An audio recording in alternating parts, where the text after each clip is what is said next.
Chill. Yeah. Chill. It's unfortunate. Like, you gonna come into the episode just saying chill. And people ain't even going. Yeah, right. It's gonna be crazy. Just out of nowhere. Just partially blocked.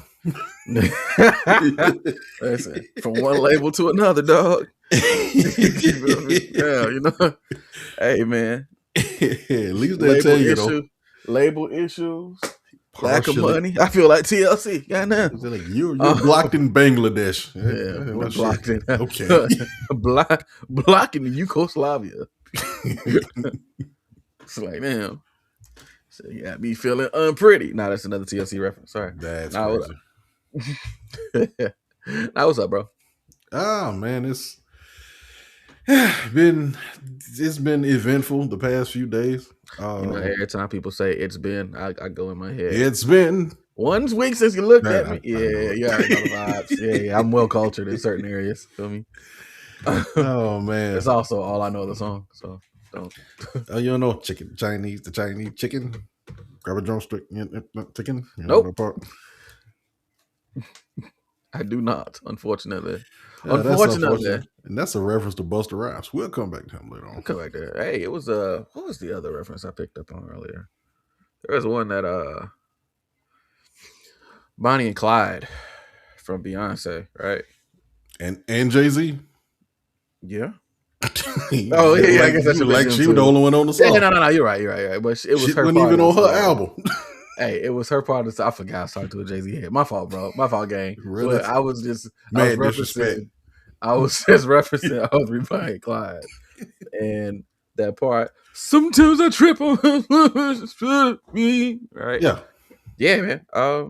Heard that same vocal run in the project we're talking about today. That was pretty cool because it's a cover. Yeah. So, wow, look at that. Look at me learning. Yeah. You didn't know that was a cover? I told you. So the things I know. Some things I don't know. I feel you, man. Yeah. Hey, I mean, all I can do is just take the L. Like, I don't know. Like, it's like, hey. It's not even an L. It's just, it is an L. It's a learning experience. There you go. No. That's 2 L's. That makes a W.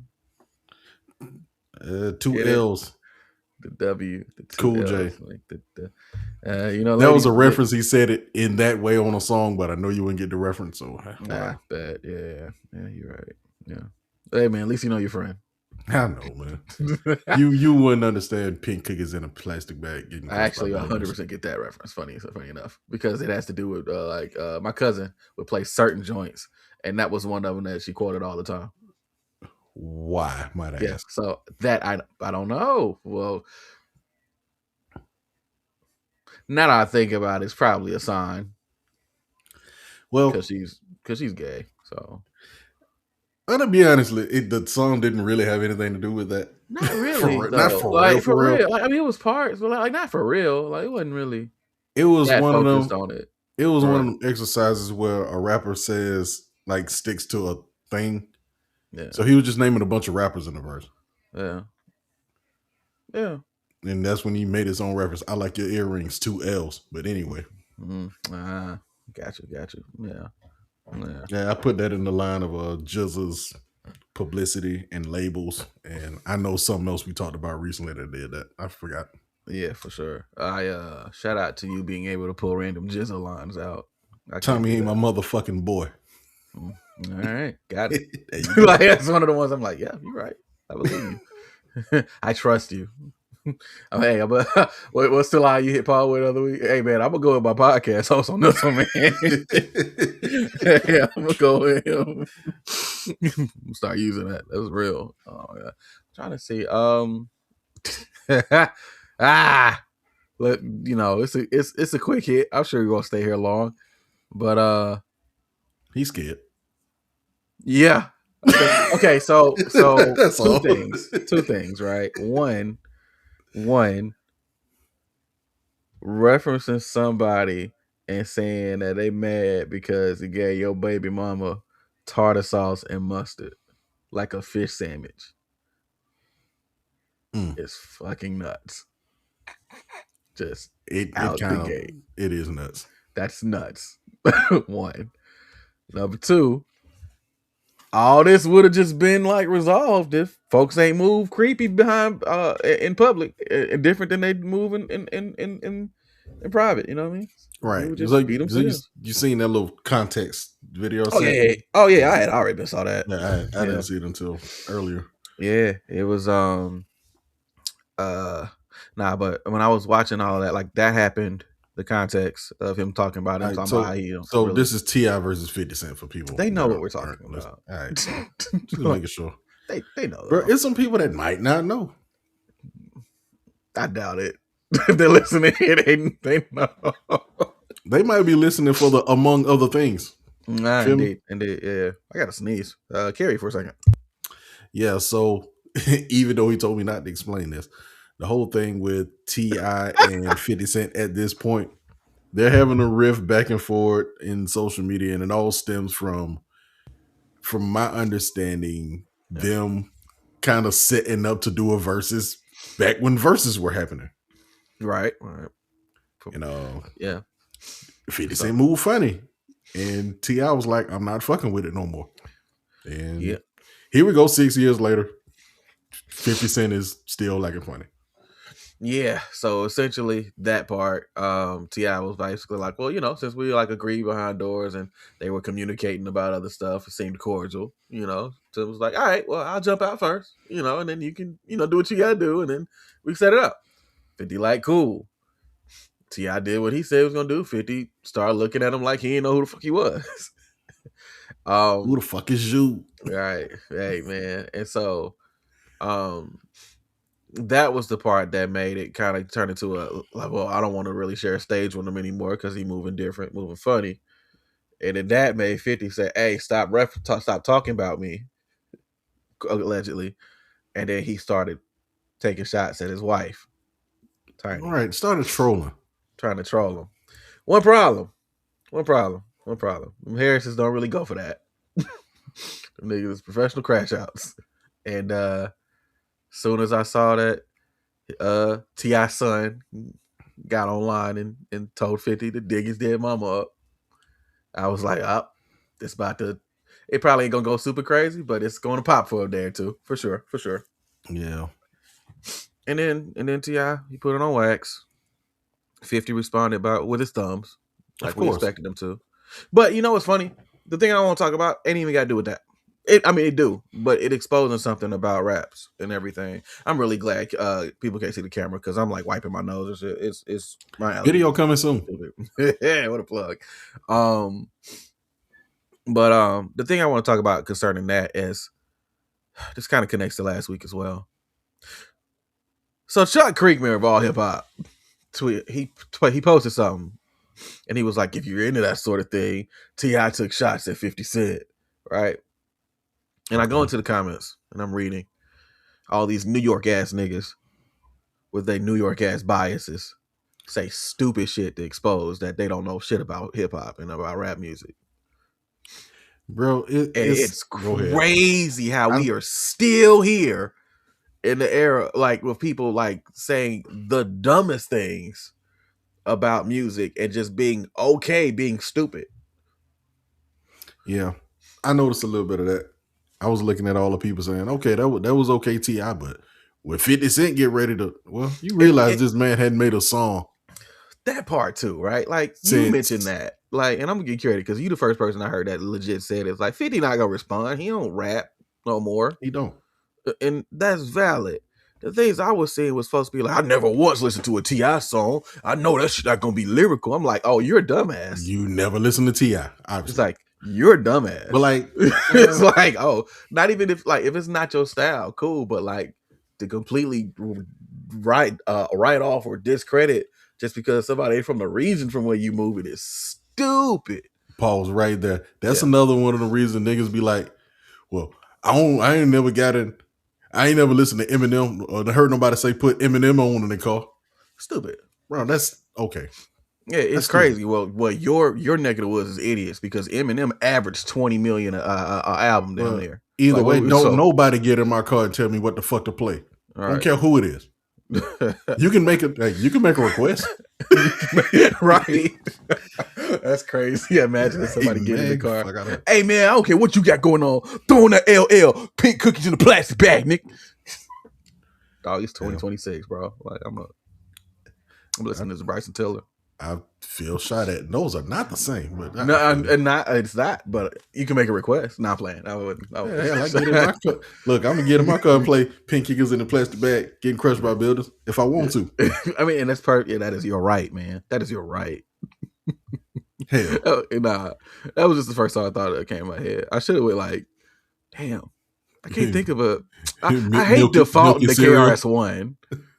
I hate defaulting the. Oh my god, I forgot about that song. Oh nah, bro. Wake up with a spoon in his mouth. Oh my god, Milky. Milky.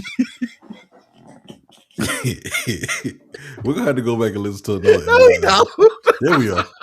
No, but we don't, man. We gotta go back and listen to the bad one, like the real bad one. I ain't gonna say the real bad one. Okay, so like I want to hear it on one hand just to hear it, to be like, all right, I listened. But I don't want to hear it going into it knowing it's trash. Like that give me like a different feel, bro. Let me rephrase this. I ain't gonna say it's the bad one. It's the one that got a bad rap. Because a lot of it is bad. A lot of bad raps do make a lot of it's bad songs where you're not rapping makes it bad. Both can be true. No, in this case, it's not. Hey, man, I'm gonna go with my podcast host on that one, man. Me though. How about Walking with a Panther? It's some classics on there, but at the same time, there's some good bullshit on there. Good bullshit is crazy. That's the way to put it. Oh man. I'm open to it though. I do want to hear it. Like, I mean, there's certain things I do want to go back and hear. You know what I mean? But yeah, man, it's just so wild to ultimately don't know the disrespect you got for 80s hip hop. I wouldn't play you that. Well, there's nothing you can do to make what I feel worse. So you might as well. But it does solidify the idea you have in your mind. So I wouldn't put you on. Already solidified. I don't like it's.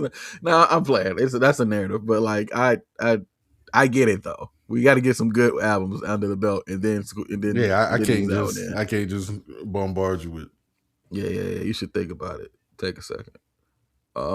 Matter of fact, you should take 4V. Yeah. That version is of I was about to say Skateboard P, but I'm trying to say his actual name, Pharrell. Pharrell? Yeah. I call him Pharrell because he's true. That version rapping was like nice. Like it was like really dope. Hear that version of like popping that shit. That was the In My Mind DJ Drama mixtape era. Yeah, like with yeah. Mm-hmm. Really fun. Really fun, like genuinely fun era. I do. You know what I do need to go back and listen to? The NERD albums. Yeah, you should. Like legit. I gotta. I always heard them fragmented. I play them pretty because regularly. Even with the bootleg that I bought, sorry for real, the dude didn't have all of the songs on there. Trash. Yeah, which album? In Search Of, and I bought 2 from him. So. That's interesting. Which In Search Of did you get? That's one that don't exist because it was wrong. but I get what you're saying. I'd have to check. I just knew that it didn't have all the songs on it. I got upset. It was one that was drum machines and it was one that was a band. Oh, interesting. Really? Yeah. The import is like the Japanese version is the drum machines or whatever. When it came out here, they had a band called Spy Mob played it. That's interesting. Like both versions are online? I doubt it. Really? So like what version, if I went to press play, would it be just the drum machine or would it be the band? It'll be the band. That's the US release. I kind of want to fucking hear the drum machine. When I went to buy it, because Lap Dance was the song, and I'm a Neptune's head at the time. Yeah. I went to buy the CD and I heard a band playing it. I'm like, wait a minute, what is this? It's not what I thought I was buying. Shit's hard though. Oh, that's got me like interested. Okay. Word. I bet. Cool. Nah, that kind of derailed me a little bit. I was like, man, we gotta find the I mean, the best. It's probably not that hard to find, but that's not the main release one. Yeah, I get you. I just didn't know there was a difference there. That was pretty cool. I know I keep back to this just for like a hot second. It's just I think my bottom line takeaway from everything because it would, with all due respect to both parties, they both have very similar upbringings as far as how they handled beefs until they got to a certain point. Because T.I. was a crash out in situations, and 50 would jump off stage just to swing on people, and T.I. would fight with people in Waffle Houses and shit. So like, they all come from that, and now I don't know. Well, but even with that, at one point, neither one of us was scared to rap about it. Yeah. Now, oh, for sure, it's all right, completely different. Even with them raps, though, it always felt different. Like, no, you're right. Yeah. Actually, ain't nothing to add to that. You're right. But in the midst of all of that, it's crazy seeing people say some very uneducated things in the situations. Like, of all the people who probably understand how the internet works and troll right back if they really wanted to, it would be T.I. If of all the people like who could probably handle it a certain way and be similar, it could be they got similar aspects and lanes in that regard. But T.I. said he don't respect him. He don't want to be on the stage with him. That he don't want to kick it with him. He don't want to skate with him. And that skate with him was crazy. And that is where the problem comes in, because 50 trolling and Tip not playing with that nigga no more. Like I think we said, like in the phone call though, bro, it's gonna get to a point. 50 gonna keep going, and Tip gonna be like, "I'm off it." Let that nigga be a clown on his own. Might be sooner or later, because I think, like we said, right? I think it's a situation where T.I. said what he had to say.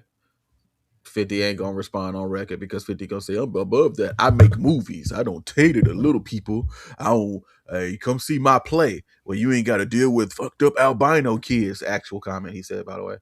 That's wild. Yeah, and shit like that. You know what I mean? So it's challenged as that man look. I would never say that about him. Man, at the end of the day, bro, the older I get, hey man, being able it's hey, T.I. got his whole family around him. Yep.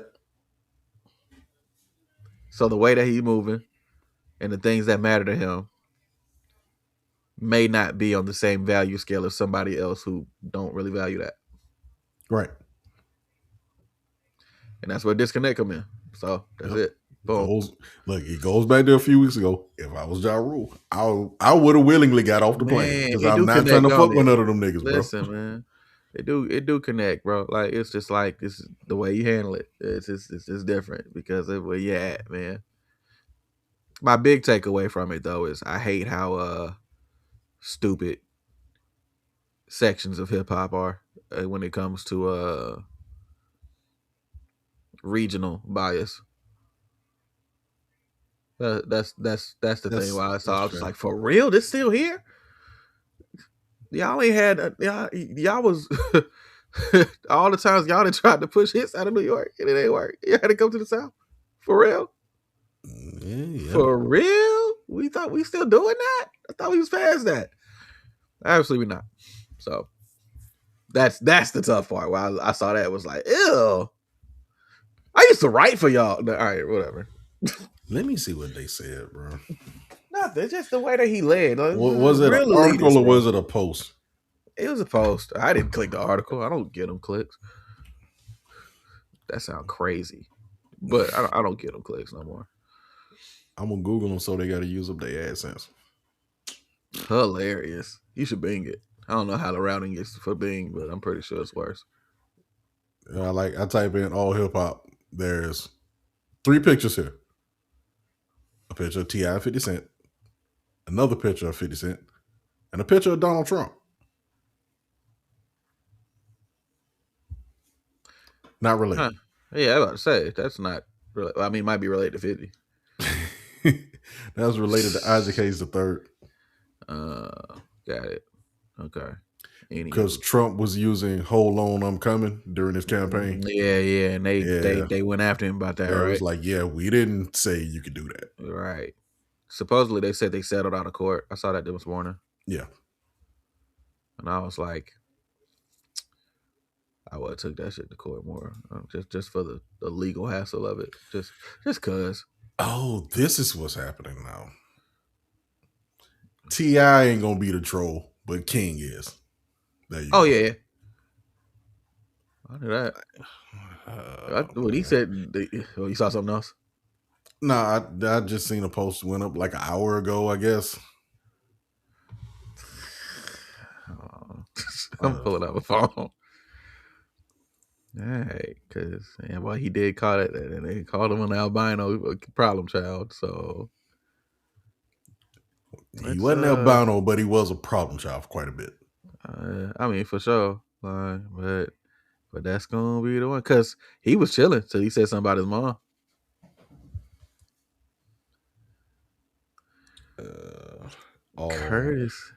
Curtis the Johnson juggler. Curtis. What? Wait, what is this from? All right, let's see. Where do we? What is this from? All hip hop com. Okay, while he's saying that,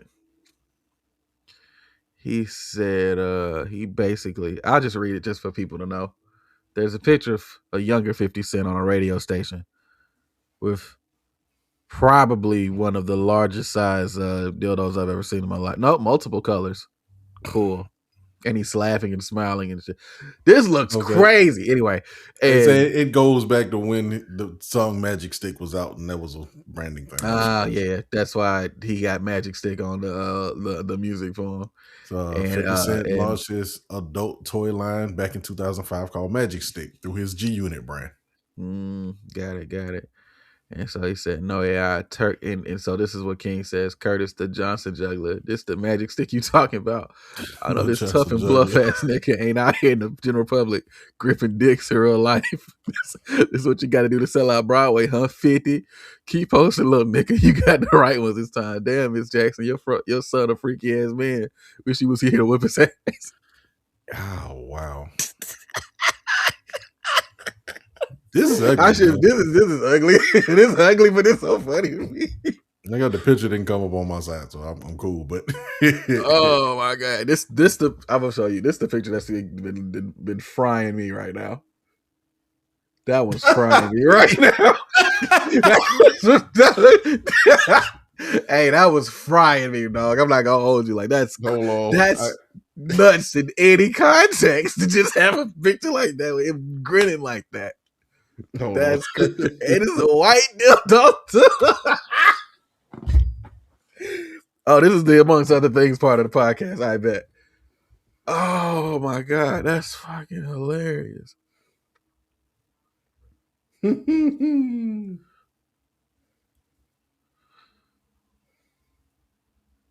oh yeah, he hey man, oh no, he's posted a few things. He did posted about him being in court for yeah, can't yeah. See, here's the thing. Here's the thing about the social media, man. The youth is always gonna understand it better than older people. Oh yeah. Always gonna understand it better than older people. That's just how it goes. Like, even now, I feel like my nephew probably understands the internet and stuff a little bit better than I do. But, you know, it's their realm, bro. Yeah, that's like what they grew up on. This is their realm. This is their time for that. So even with somebody who understands the internet, it's always a dangerous thing. It's always a dangerous thing. Because the internet is so fickle and so volatile. It can go either way. Kind of like a dildo. That's crazy. Y'all look, I can't. My Spotify stopped working. I can't play the clip I wanted to play. Damn, it's crazy. That's a sign. That image is crazy, and I halfway want to. I have the mind to send it to you for like the cover. We are not putting that on the cover. Go to nip that in the bud. Why not? It's content. No, I agree. I'm trolling. Before people think I'm being serious, like, nah, that's crazy. But that's crazy. Hey, see how 50 Cent is holding that piece? That piece, yeah, bro. He was two-handing that hole, bro. That shit. Yeah, cheers. Yeah.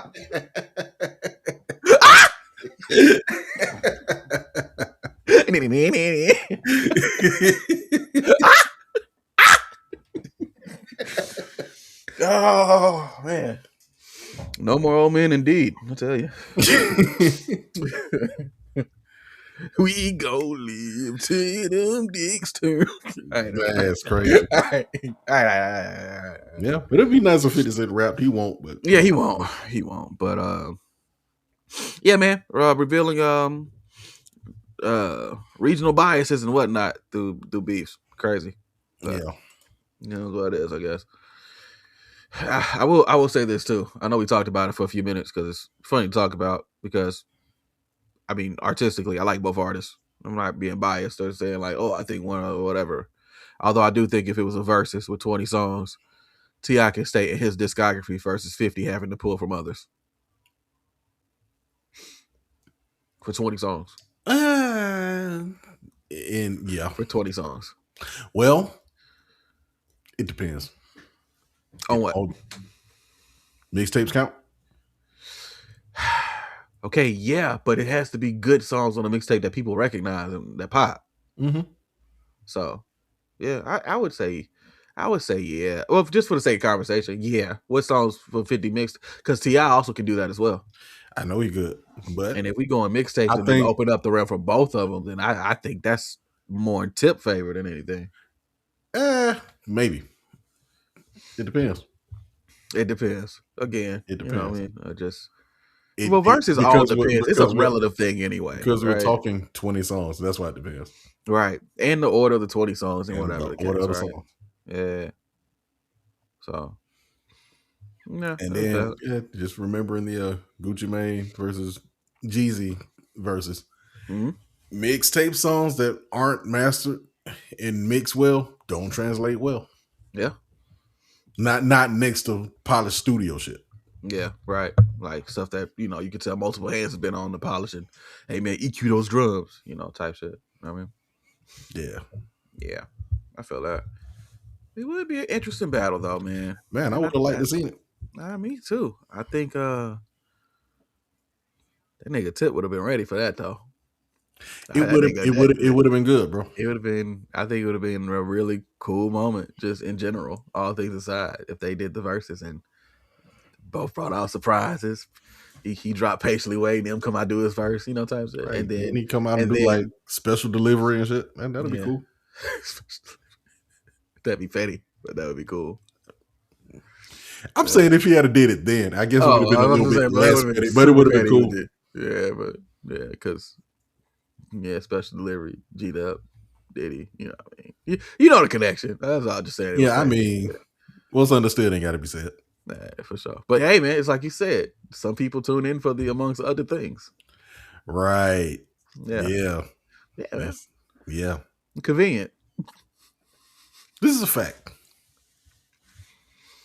This is also Empty Crates, music podcast, among such other things. Welcome one, welcome all. What episode are we at? 74? Ish.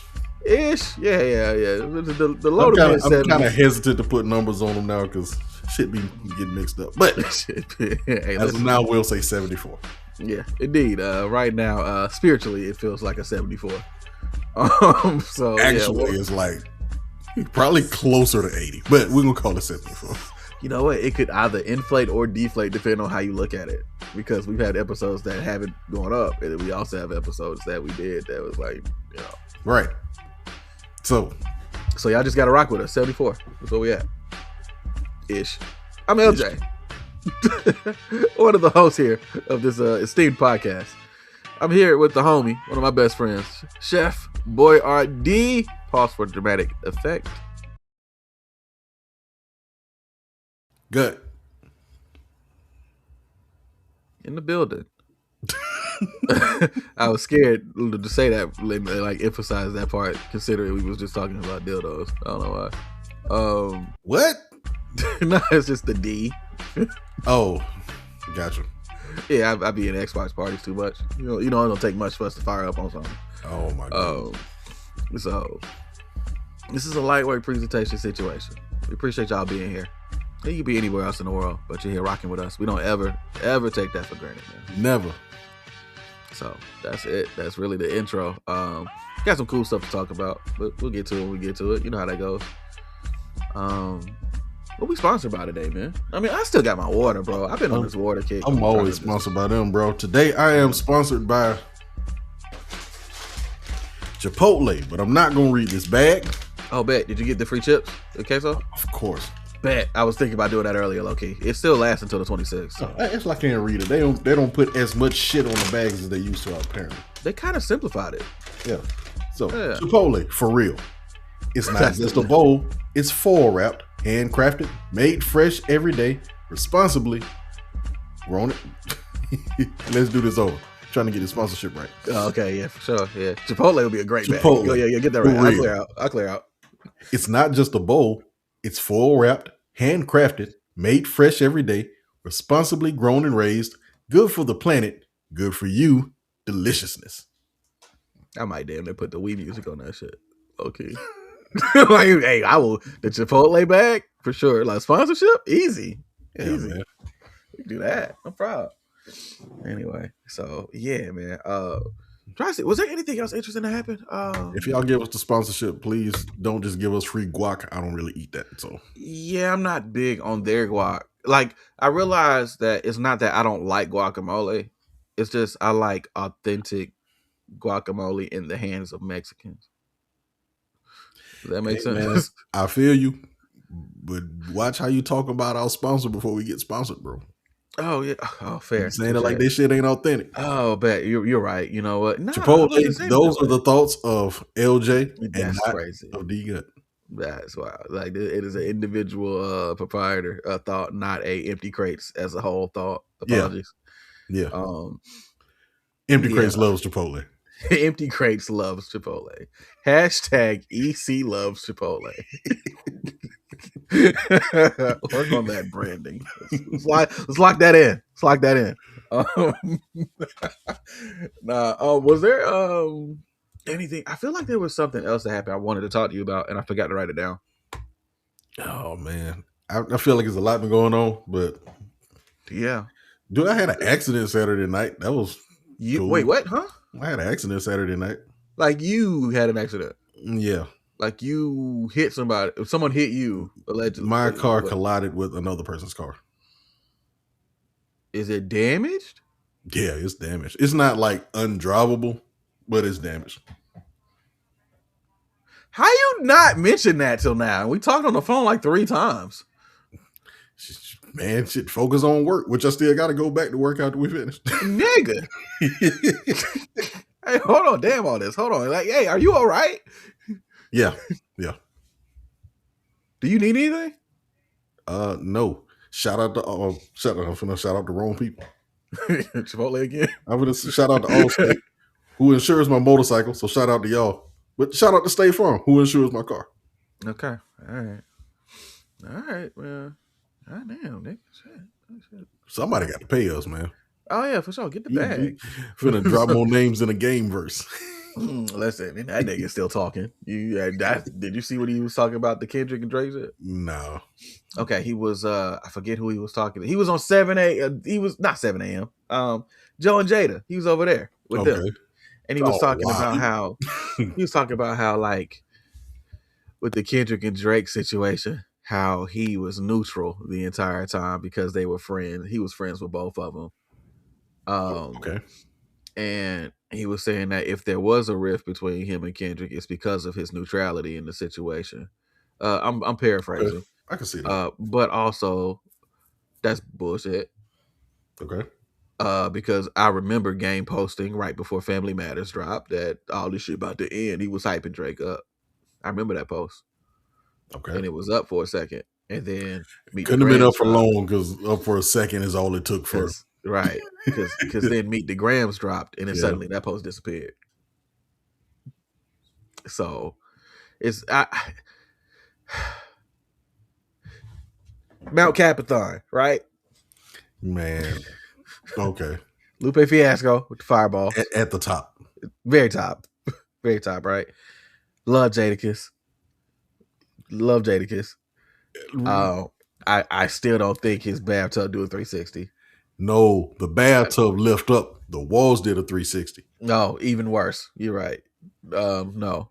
But again, I wouldn't live in that life. I'm not exposed to it, so obviously there's some room for wiggle room there. So I'll leave him off of Mount Capathon. You ain't never been there. That's all. I try not to go to Mount Capathon. See what I did right there? See, I whooped. See how I swooped on that when I whooped on it? Okay, bet. So Lupe, number one. I think Game could be on this too, because Game lies just for the sport of lying a lot of times. Well, he only lies when you want to freestyle with him for real. That's one of the bigger ones. Hey, give me a topic. Go anything. Kobe Bryant. Yeah, man. give me one. CPU processors. Ah, man, it's crazy. I be on my CPU. I be in a. I was going to pick up my latest CPU, and I was in that. I was in Red Rose. Red Rose White. Oh my goodness. Ah, man, it's one of the best. Hey, Starlito referenced that in one of their songs recently, and I laughed. That's awesome. So funny. And then after he did the line, like the song was ended, and in the ad-lib, he was like, I don't really rap often. I heard it. Like, you're stupid. You're an idiot. I love that.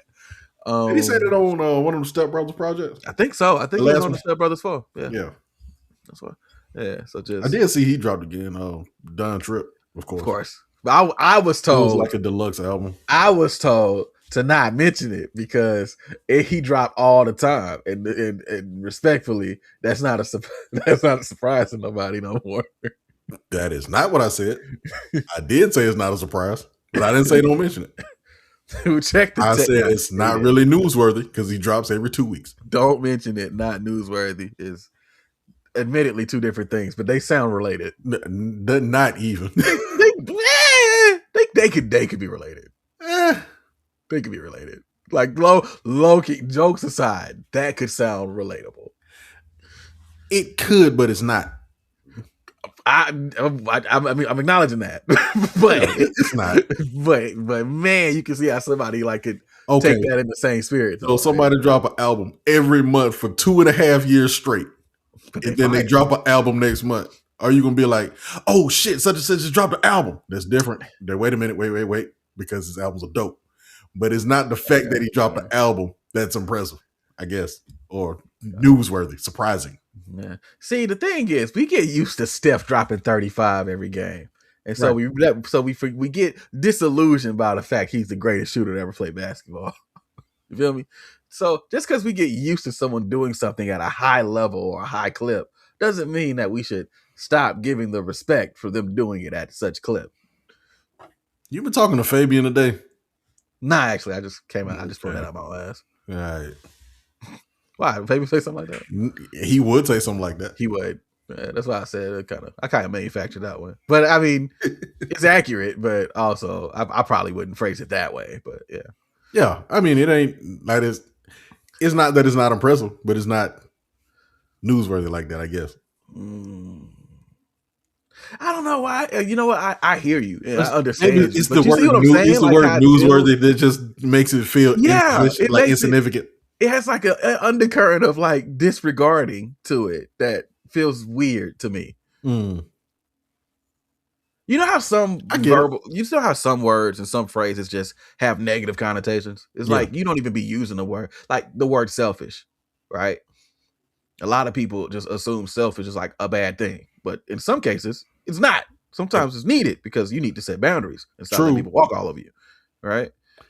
I think saying... I'm just using that as I think that's a little more subjective than saying something's not newsworthy. I think that's a little more objective. I think every word is low-key subjective.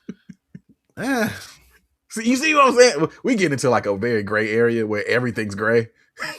But some shit is black and white though. Yeah, but I don't think we said anything black and white in that topic yet. Yeah. Except for the fact that some things are black and white. Well, that's objective. You see what the fuck? That's objective. That's what I said. That's objective. Objective. Okay, see that kind of slide together. Yeah, I see what you did. You did the whoop. No, it's southern. It's southern draw. Yeah, Southern smoke. I see. Southern smoke. You bastards. Girl, shake that Laffy Taffy. That's the first song. That's the first song you thought of? Yep. No, it wasn't Southern Smoke. That was Southern Bread. Yeah, I think Southern of Bread. Oh wow! Girl, shake that Laffy Taffy. I think of the Southern Smoke, and then I've talked about it. Mr. Black, UGK, Jermaine Dupri, the Crunk song. He spit shit for the thugs, and I'm a hustling ass niggas for the like that. Southern Smoke. I can't think of what come to my mind immediately with that, but yeah, man, good times of music. Shout out to the DJ tag, man. I'm glad I was outside at the time where music was still physical and you had to like find CDs and you put it in and didn't know what was track 3 and track 4, but you knew you liked it. Right. Like the mystery of putting it into a CD player.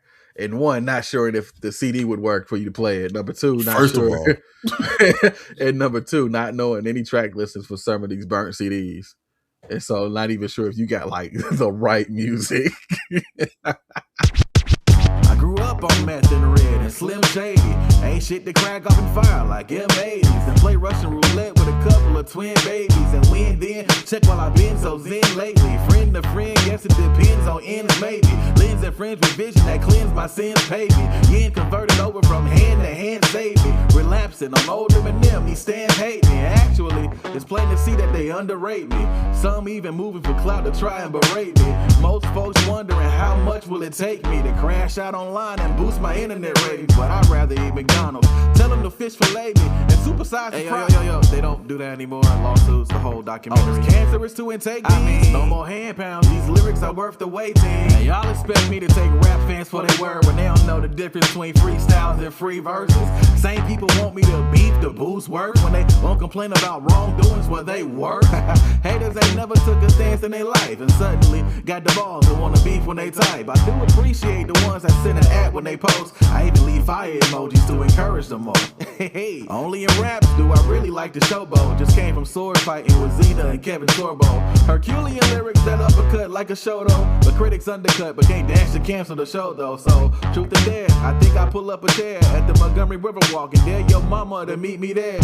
It's a bird, it's a plane, nope, it's a square. Put those on the floor like linoleum, dog, and leave them there. Got you quoting sound effects like Kendrick and DNX. The type of shit I'm on you wouldn't understand. Be aware, the hyenas go on my note, baby, be prepared. Can't scar a king with fake quotes, baby, he the heir. Poseidon gon' slide until I'm finished or till I'm in bed. Every track I make, I stash 2 like I'm keeping spares. You can peep the web, coming soon, I ain't even spared. Instrumentals off of YouTube, that's a leak right there. I'm quiet as mines, but moving and booming like mines. Quick-witted rhymes, consistent as Trump in the times. A line in the lines that tip niggas off is sublime, especially since I'm just rapping and not even trying. That's my 2 minutes, time. And we back. Hey, that was a song. I don't know what song it was, but it was a song. So good. Yeah. All right, cool. We good? Everything's right? Yeah. All right, cool. You know, while you were handling legalities and whatnot, I checked my notifications. Okay, so I have it set up where usually in the mornings I post like maybe 1 or 2 like gaming clips a day, right? I got like a little workflow for it. And I post on the main platforms, Facebook, Instagram, TikTok, IG. Those are the main 4, right? And YouTube, right? And then everything else is usually like offshoots of that, or I like my on Blue Sky or whatever, right? Because I like Blue Sky, but I don't get no traction over there. But I like Blue Sky, I like the way it's set up. So there's an archive of stuff over there if anybody put it on Truth Social. No. Okay. Something about the True Social being based on a lie that doesn't do it for me. I don't really want to. So wow, I was about to say something crazy. Hey, I'm just fucking with you, bro. Just ignore that. Keep going. Okay, yeah, I was about to say something crazy. I'm like, it's just I was. Sometimes the homie. I can't believe that nigga's president. That's all I'll say. Like, okay. There's so many reasons why he shouldn't be before he was reasons. Like, reasons. Are we back? Man. Anyway, one of the clips that I put up that I didn't expect to do well, I was just like, hey, it's quick. It's about a typing game. Like, no one really cares. But I'm just throwing it up for content. Mavis Beacon. No, it's actually called Keys of Fury. Bruh, which is funny. Like, it's like intense. Well, it's hilarious because like as you're typing, like she's whooping the shit out of niggas, and then, but it's like really stylized, really cool. But the end of the demo, basically, when you get there, they're like, "Hey, that's it, man. There's a boss here, but just go wish list it. Thanks for playing the demo." And then you can interact and type certain things, and it basically turns into like, "Is that it?" And then they're like, "Well, I mean, you could fight the boss, but don't you want to like wait and play the full game?"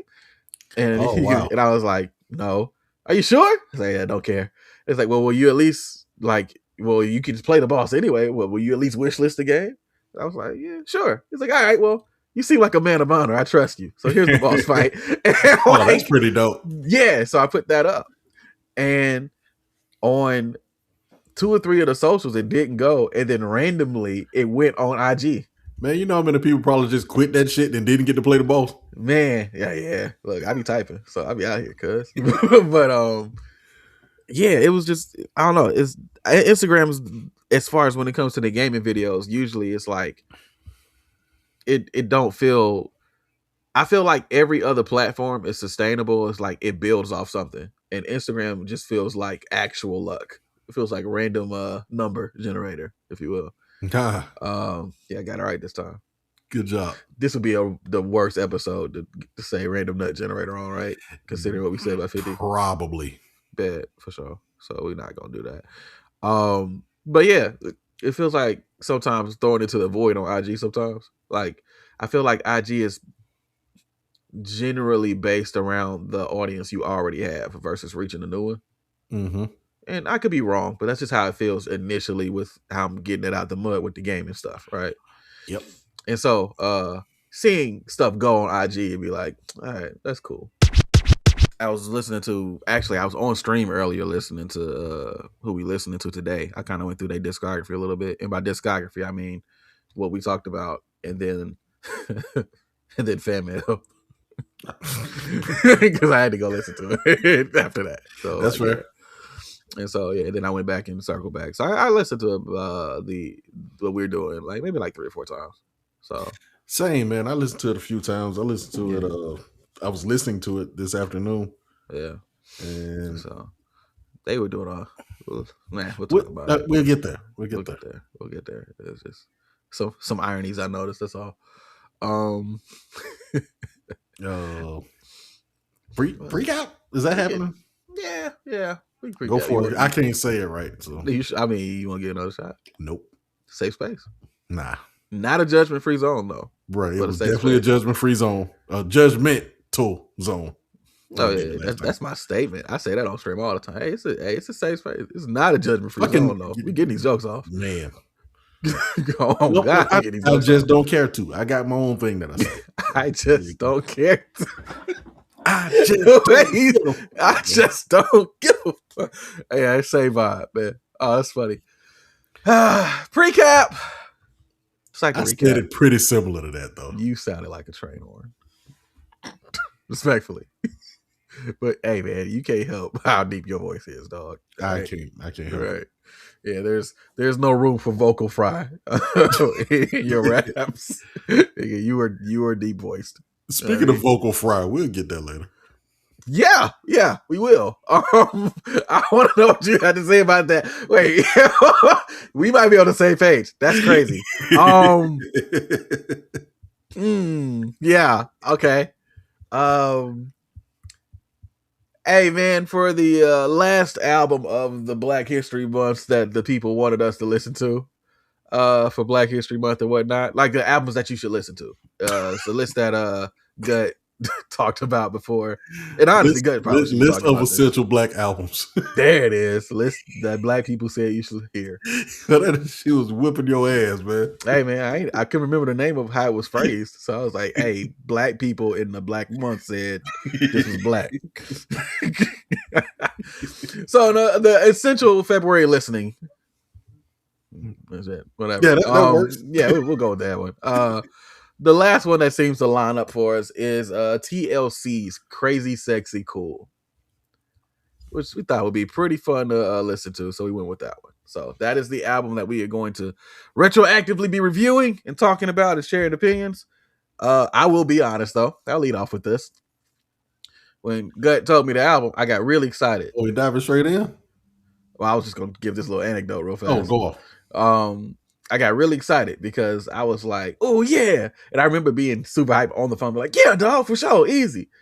And then I go and look at the cover and I look at the songs and I'm like, oh, this isn't fan mail. This is the other one. It's not fan mail. Oh man, it's the other one. Were you looking forward to listening to fan mail? Yes. Crazy Sexy Cool. For sure. All right. 100%. But I also like TLC, generally speaking. So I was like, you know what? Yeah, this would be cool. This would be cool to do. And all the TLC albums, again, except for Fan Mail, are like fragmented in my head anyway. So easy call to go back. My cousin used to play these albums a lot when I was growing up. So it was cool to be able to revisit this one on my own. So that's what we'll be talking about. Crazy Sexy Cool. I'll probably make at least 2 more fan mail references here, but I'll try not to compare the two. Yeah, it's something about LJ, and I don't know when it happens, and it's only really happened once. But I really want to know if there's a correlation between you hearing a name and then you just picking a album, completely jumping the gun. That's and just had not what we're supposed to be listening to. Man, yeah, something. And what's crazy is that this one was a simple one. Like, I acknowledge, yeah, Crazy Sexy Cool. I saw the red cover in my head.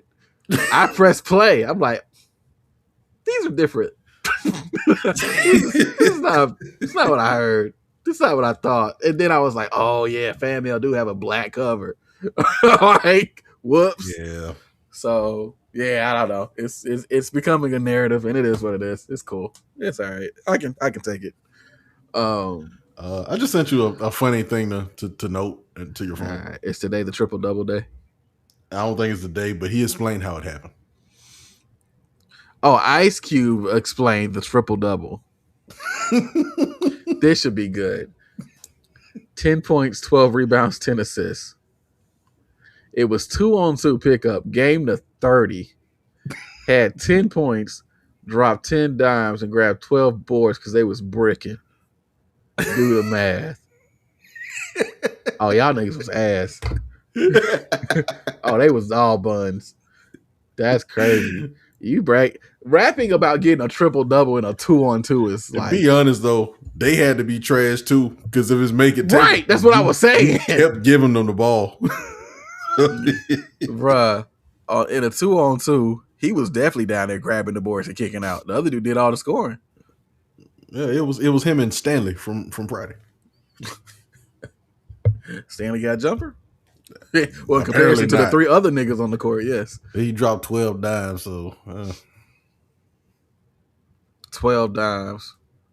I just thought about that. No, that's 10 dimes. Okay, but it's okay. So they going, but they probably doing. Okay, they might be doing 2s and 3s. Okay, so they probably 2s and 3s. Oh, maybe 1s and 2s. It could be 1. We'll say 1s and 2s. I'm gonna give them that one. I'm not. I'm gonna give them 1s and 2s. I don't think them niggas got a 3-point shot. Respectfully, I think it's 2s and 3s. And then that mid range. Stanley was a mid ranger. He had a midi. So Cube was in the post. Cube was the guy that run to the rim after you shoot. Like, he set the screen and then he just run to the rim to grab the rebound. Both of these niggas playing outside and then rush in to get the rebound. Yeah, for sure. He's one of them. They feel like garbage, the cleanup guys. You know what I mean? Because he only had 10 points, and if they go into 30, it's 2s and 3s. That means that's 5 buckets. But he was dropping dimes though. Like, he didn't have a choice. He wasn't scoring. Hold on, wait a minute. Okay, if it's 2s and 3s, 30. That's 15 shots, give or take. Now, it had to be 1s and 2s, man. Think it was 1s and 2s? And a lot of 1s. Had to be a lot of 1s. But that's the thing, though, right? Because he only had 10 points. They went to 30, right? So if it was just 2s, like 2s and 3s, and it was just all 2s. But he had to get 12 assists, so it couldn't have been 2s and 3s. 10 assists. 10 assists. He couldn't have been 2s and 3s. Yeah, he could. Because that's only 15 shots if it's all 2s. 2, Okay, 4, 10 assists, and then he hit 5. Yeah, and then he hit 5. Yeah. Because they didn't shoot 3s. The math ain't adding up still. The only way the math add up if it's all 2s. If it's all 2s. If it's all 2s. 10 points. Yep. No, 12 points. He had 10 points. 10 points, 12 rebounds. 12 rebounds. Okay, 12 rebounds. Yeah. The points and the assists. 10 points, 10 assists. Mm-hmm. Okay, yeah. Yeah, it had to be all because again, I am discrediting their shooting ability outside of 20 feet. So it was 2s and 3s, but they ain't shooting no 3s. But they ain't shooting no 3s. I'll accept that. There you go. I'll accept that. 12 rebounds. And he said because they was bricking. That was an ugly game, bro. They was bricking. Everybody was bricking. That is what happens when you play like you think you're good at basketball. Like that nigga was out there playing in a sweatshirt too in LA. Long sleeve in LA. Because I ain't gonna front. I've done the full court run in jeans before. Like I did that in college. Like it is what it is. So like college. Yeah, but again, I was weird in college. Like I like I would play in jeans, and then I get complex migraines, and then be shut down for 2 days, and then as soon as I come out of the migraine, I'm back playing in the gym. Like it was stupid. I missed so much time in school because I was playing basketball in jeans. Well, sometimes jeans, sometimes shorts. Like, yeah, bro, you watch Channel Zero. Yeah, it didn't bother me. Like I get like they never ripped. Obviously, like I mean, I had some good jeans, so. Shout out to good jeans, man. Good jeans. Ah, man, that's a reference. You seen that with Sydney Sweeney? No. Okay. All right. Well, there's a an advertisement campaign talking about good jeans that is catering to the whites. Not shouting that out. Yeah. No. I wasn't shouting that out. Nah. There's nothing to shout out there. Not to take away from whites in their jeans, but I'm not shouting out that ad and Sydney Sweeney and whatever. What was that? Gap? Oh, he says after not shouting them out. No, I don't think it was Gap. It was somebody else. Probably like American Eagle or some shit. I don't know. That sounds like American Apostle ass thing. Yeah, Apostle type shit. Type shit. For sure. What else, man? I just feel like there's something big I'm forgetting. It was American Eagle. You got it. I knew it was American something. Like it's in the name. It's like everybody was like, huh? American Disgrace. Yeah, I can't remember what it is, bro. So how we feeling? I can do a little pick one if you want to just have a little content. Yeah. Why not? All right. Rap song collaborations. Pick one. Rap song collaborations. All right. You ever get somebody else that send you a picture that ain't got nothing to do with what you're doing, and it just kind of derail what you're doing because you got to remember what you're doing? Yeah, that's what's up. Shout out to her. All right, so let's So we got 5 here. Hey, good list. These are heavyweight rap song collaborations. We got to pick one. We got Biggie and Faith for the One More Chance remix. ODB and Mariah Carey for the Fantasy remix. Nelly and Kelly, Dilemma. Jay-Z and Alicia Keys, Empire State of Mind. And Method Man and Mary J for All I Need. All right, so I negate Nelly and Kelly can go. Damn, like that? Yeah. Okay. Also, just because of the fact that I just feel like Alicia Keys acted more like a rapper in the video than Jay. No, that's not the only reason. That's not the only reason. But also, I don't think I like the way Jay-Z was rapping on that song, like the up and down flow that he was using. Yeah, it's like at certain points, like he kept that scheme the whole song damn near. I don't know. It just keep in mind that shit was so New York, it made Lil Mama get up on stage with him. Just saying. Another reason to take it off the list. So here's what I wish. Just me personally, right? I'm probably gonna go Fantasy remix, well, DB and Mariah, low key. Mm-hmm. But if there was something that would have replaced this, it would have been Method Man and Mary J. Blige. Wrong song though. Love at First Sight. Oh, I thought you were gonna say. That's Lauryn Hill. Yeah, I would Love at First Sight. is like crack to me. That's one of my favorite songs like ever, low key. Man. And how he comes in once again, it's like Meth slid on that bitch, bro. Katy Perry and Mary J. Blige without a JB, but back to the batter, sex on the flat. You know, all that. Like, I love that joint. I thought that was fire. But that's just me personally. Like, I understand that people prefer other songs, and that's fine. But just me, when I came in, my interest in music, that one grabbed me like immediately, bro. Anyway, out of this 5 though, probably a Fantasy remix with Mariah and ODB. I really like that song. Yeah, I think after just looking through it, and I was getting them mixed up in my head. I'm gonna go with the One More Chance remix, bro. That's hard too. That's my second. That's the one. And I forgot that the remix is the one that was serviced to radio. That was the main one. Yeah. So it's man, it's difficult to go against a Biggie and Faith collab though, bro. They ain't really miss.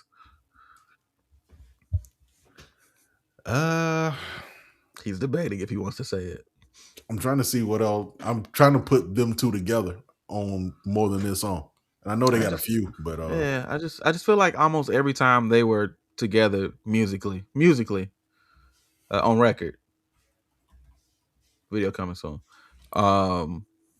Then yeah, I feel like it was a hit. I think Pac would agree. That's why he said what he said. Okay, I'm trying to see what's on. That's crazy. Hell, man, what were they on together for real? Was it? I feel like it was another song. Am I tripping? Am I tweaking? I mean, there's a posthumous album that Faith did called "The King and I," but I know we ain't talking about that. We're not talking about that. 2017. You remember when Faith Evans rap that one song? Like in that one song? She was in You Get No Love From Me, like that joint. But she had like the single joint, and she like rapped in like the middle part. And it was pretty cool. I imagine it would be cool, but it don't stand out to me. I mean, yeah. No, I get it. Yeah, not newsworthy. Yeah. Shit, apparently not. Man, that joint was slamming on BET, bro. Hold on, which era of BET was it slamming on? When they played music videos. So 106 and Park era. Which 106 and Park era? The good one. It's 2 I'll acknowledge. AJ and Free, and I'll give it to Terrence and Roxy. Anything else past that, AJ, Bow Wow, and whoever. AJ and Free. I said AJ and Free first. Yeah, that's the good one. All this other stuff. I give it to Terrence and Roxy too. They held it down. Just because they held it down don't mean they got it back to where the era was, though. It didn't restore that feel. It was a different feel, but it was its own thing, and I could respect it. When they just started throwing niggas like Mad Links and shit, just on everything on BET. Man. Hey, hold on. Wasn't he also like Rap City? Yeah. Oh my God. And he was getting dissed by like Ghostface. That nigga felt pressed. Oh man. So that's funny, bro.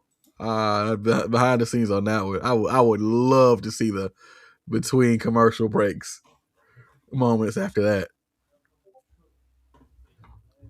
Oh man, that's so funny. All right, bro. I don't know none of the collabs for real. All right, well, maybe I'm tweaking. Could be a Berenstain situation. To be fair, I've had that happen a few times to me this week. So apparently, yeah. So I'm probably going. One More Chance on that. Yeah. Fantasy would be tough. I like Dilemma, but of these, I'll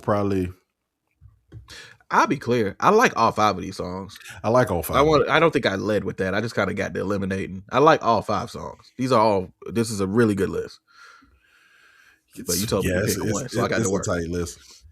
And actually, the one I would take off would be All I Need, depending on which version it is. That's fair. Yeah. There's a RZA version that I like. And I think most of the time they play the Puffy version, which I'm cool on. Stick a pin in that. Yeah, for sure. All right. Well, That was good. It was a good one. That was all right. Yeah. All right. How you feeling now? Let's get it. Feel kind of no, that was too on the nose. Can't do it. It wasn't on the nose. You just missed was it. Bruh, it was on the nose. You acting like I'm crazy or something. Crazy, sexy, cool. TLC. You know, every time you do that, I still be getting mad. Like it's like a visceral reaction. I'm just like, and that's why you got to keep going. Like, oh man, crazy, sexy, cool. All right. Am I playing the Wii music now? Hit it. Hold on. Wait a minute. Wait. No, hold on. Okay, not yet. This is a wild picture. Me. All right. Crazy Sexy Cool is the second studio album by American girl group TLC, released on November 15th, 1994 by LaFace and Arista Records. Following the group's record deal, they released their debut album, Ooh, on the TLC tip. Ooh, featuring Keep the Sneak. Ooh. Well, yeah, honey. You know what I'm saying? In 1992, to positive reviews and commercial success, the group began working on a follow-up in 93. The album was recorded and lasted until September of 94. Crazy Sexy Cool saw the group reunite with producers Dallas Austin, Babyface, and Jermaine Dupri, as well as new collaborators, Organized Noise and Chucky Thompson. This goes on to say some stuff about Puffy and how he lended to the sound of this album that I don't necessarily agree with, so I'm gonna skip it. Crazy Sexy Cool was met with critical acclaim and commercial success. I'm skipping it. Peaking at number 3 on the Billboard 200 chart. Okay. Yeah, I understand now. Because I was about to be like, well, actually, got it. Well, okay. No, you Crazy Sexy Cool was met with a podcast host on this one. Critical acclaim and commercial success, peaking at number 3 on the Billboard 200. It stayed on that chart for over 2 years. It's been certified 12 times platinum, making TLC the first girl group in history to be awarded a diamond record. It's been on the top of a lot of lists, essential listening, such. This thing runs 56 minutes and 10 seconds long. It comes in at 16 tracks. Mm-hmm. Pitchfork gave it a 9.3. It took everything in me to not say fuck Pitchfork when you said that. Like it was like a reaction, like a knee-jerk reaction. I held it though. I didn't say it. It's a retroactive review. Oh, fuck that. Okay. All right. Quick question for you. Quick answer. Before we get into this, Miseducation of Lauryn Hill, right? Herald of the Sun by one of the greatest albums of all time. I'm going somewhere with this, I promise. Okay. And a lot of people were like, but then later it came out that a lot of the makings of that album wasn't exactly the most glamorous, with some people feeling like they weren't credited properly, a lot of things going on behind the scenes. Did that affect the prestige of the album? And the reason I say that, yes and no. Quick answer, no. Because the album is still fire. I will say it kind of affects the esteem I will hold for Lauryn Hill herself. Okay, touche. I get you. All right. So, and the reason why I say that is because the more I find out about like how TLC operated as a group, like not necessarily like them, right? But like the behind the scenes stuff and the contract stuff and the them basically not making any money off these albums, right? Yeah. Right. The more it's like it almost groups into that category for me of being like, man, this is one of those things where you accept the art and just like banish the rest or like whatever, right? Like even me today finding out how the album and the people came across and how Chili joined the album, I didn't know that. Like I didn't know there was initially like another third member and they kicked her out of the group because she was asking questions. Yeah. Like I didn't know that. So it was interesting. And the reason why I'm only saying that is because for me in this case, oddly enough, like I'm still able to listen to the music and acknowledge, man, it sounded like y'all had fun making this album. Man, it sounded like it was like a cool project. It sounded like it at least was some joy in this mug, you know. Yep. You can hear youth. Yeah, it's the best way. It's and like on top of it, it's like my bad. Go ahead. Go ahead. Well, don't forget what you're saying because I know you. Yeah, it's quick. It's like an innocence or not an ignorance, but like a lightheartedness. It's a lightheartedness to it. Even though this album was them moving towards like the adult aspect of things, this was why they led off with Creep, because before that they was really. I saw an article reference them as youthful, kid friendly hip hop R&B group. But you know what? I put a lot of that on the Dallas Austin production because I ain't too proud to beg. It's definitely a song about them wanting to go get a piece if they want. Yeah. I mean, that's pretty straightforward. Yeah, that's true. Left eye rocking condoms on her eyes and shit. So all right. And then even people seeing it like, oh, cool kids. Oh. And it was like really colorful and bright and I actually like literally colorful. So the colorful aesthetic I thought was really cool when they first dropped. Like on that album. I thought that was like a really cool design choice. Which is why each album had a color attached to it, which I thought was interesting. Which is why, again, I don't know why I thought red meant fan mail. I have no idea. Still confused on that. Maybe my cousin had the disc in the wrong. I don't know. I'm gonna ask him later. Nah, bro, you just tripping, man. I don't know. I don't know. I got no answer for it. It's so weird because they definitely associate colors. Like at least the first few albums did. I don't. When they 2017 release, I don't talk about that. They released in 2017. Yeah, I seen them in concert around there. New songs or old songs? Old songs. Right. I saw them. That was proving my point. Like, yeah. Okay, so yeah, they old songs, man. Shit, you know what people want to hear, right? Again, proving my point. Like I think, and that 2017 release is a compilation, so it don't count. Oh nope, no, it's not. There's another thing. Okay, that's 2013, 2017. The fuck? No. It's an album, dog. No, I'm sure. Hold on, I'm not wrong. I'm looking at it. Yeah, and you see, this also big on colors, like as far as everything. But yeah, it did not do well. They got a Corey Mo beat on here. Oh, shout out to them. It's a him. Right. And you ain't hip hop, man. You don't know about Houston like that, so don't worry about it. You said Corey Mo. Never mind. I do know what that is.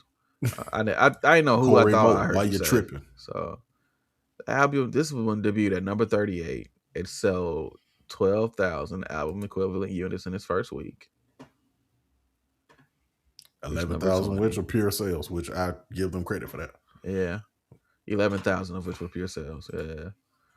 Album reached number 20 on our top R&B hip hop charts. Number 40 UK. Had a single called Way Back. And also re-recorded versions of Scrubs, Creep, Unpretty, Baby, Baby, Baby, and Digging on You. I don't think you should have messed with any of those songs. So, okay. Well, if you're not getting paid for any of them, that's how people then get you paid re-release now. it. Correct. Did y'all not learn from Taylor Swift? That's what I'm about to say. That's the Taylor Swift approach, right? Just do it again. Yeah. Yeah. All right. TLC's version. Yeah. Anywho, back to Crazy Sexy Cool. You know what I really liked about this album? Like out the gate, I love how integrated they are, at least at this point, with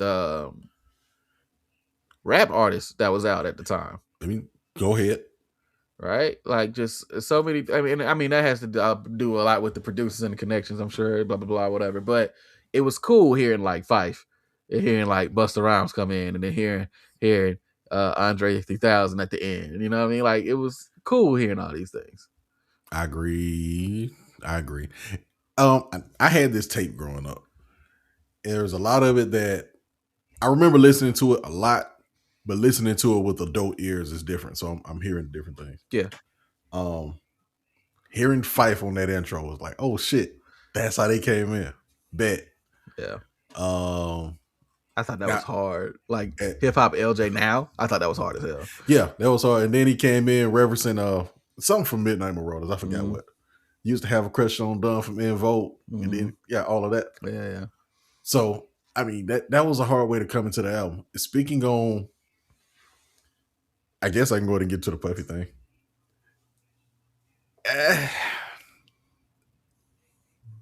And the Busta Rhymes thing. All of these interludes, which most of them were produced by Puffy, could have came off the album, to be 100% honest with you. My opinion.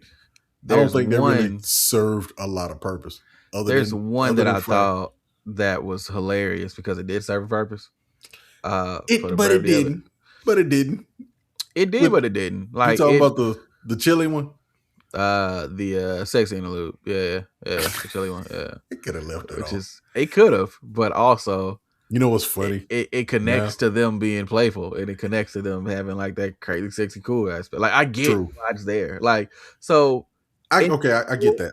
In general, yeah, you could pull all them interludes. If you left one, that one probably should stay, just because of like how, like, I'll be honest, how stupid it was.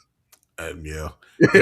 If I recall correctly, I think this one in the middle with the Jermaine Dupri one, I think that's the end of side A on the tape, maybe. So that placement wise, I get it. Yeah. But what the fuck was Busta Rhymes talking about? Okay, hey, listening to him, I was like, you don't know what you want, do you? but I need I'm yellow pudding. Yeah, that's like, what the fuck are you talking about? Like, I was on stream today. I was playing games on stream, playing Absalom and listening to this album, right? And it got to that part, and I just paused the stream, just was like, what is he? He don't know what he want either. Niggas hollering. Man, there's a theme there with Busta Rhymes, boy. Anyway, and like, maybe I was younger, just missed it. But man, I don't know when the transition happened. I'm not sure, but with Busta, there was a transition from hip hop, I'm being cool, blah blah blah, to like just loud, to like my overly macho machismo Busta Rhymes we have now, and I'm not sure. Hold on, say that again. Now I'm trying to, because I can place you a couple of these. Oh, well, I can place the first two. All right, no problem. What's the first one? So, like, of course, him coming in on the hip hop tip, boom, right? As far as that, like, you know, the feature, y'all. Okay, makes sense. Cool. And then there's the like, this is still kind of connected as well, but like, as far as the overly animated aspect and kind of funneling it out into certain things. This is before y'all Busta Rhymes too. This is, yeah, right. So, like, this was like hip hop era, like, to me. So I put it this way. There's the version of Busta at the beginning where it's like he's doing things the hip hop-ish way, right? Or whatever. And then there's animated Busta, right? Like woo-ha, and then it kind of slides into all of that, right? Okay. Right? And then I don't know what the fuck happened. Or I don't know when it transitioned from that version of Busta to ultra macho machismo, super manly militant ass Busta Rhymes. When did that happen? Which one is that? The one that we have now. Oh, okay. The conglomerate one. The conglomerate. Yeah. Probably after the Big Bang, I would say. It might have been before Big Bang. It might have been around that time. Because he still was a little smooth on Big Bang. Yeah, like touch it. But, you know, he always kept the animated energy to an extent. But Big Bang didn't really have, I mean, it had to turn it up, but like outside of that on Big Bang, it wasn't a lot of that at all. Right. Yeah, which is, by the way, favorite Busta Rhymes album, by the way. Oh, that or... Did I tell you he gave me a copy of that personally? He where? Yeah, well, not him, but his people. Got it. Yeah, that's actually dope. We were on TRL. You went to TRL? All right, so story time. Yeah, I'm about to say. No, this sounds like feel like sounds like an ISO. I've had a lot of shit, man, happening, but I just don't really.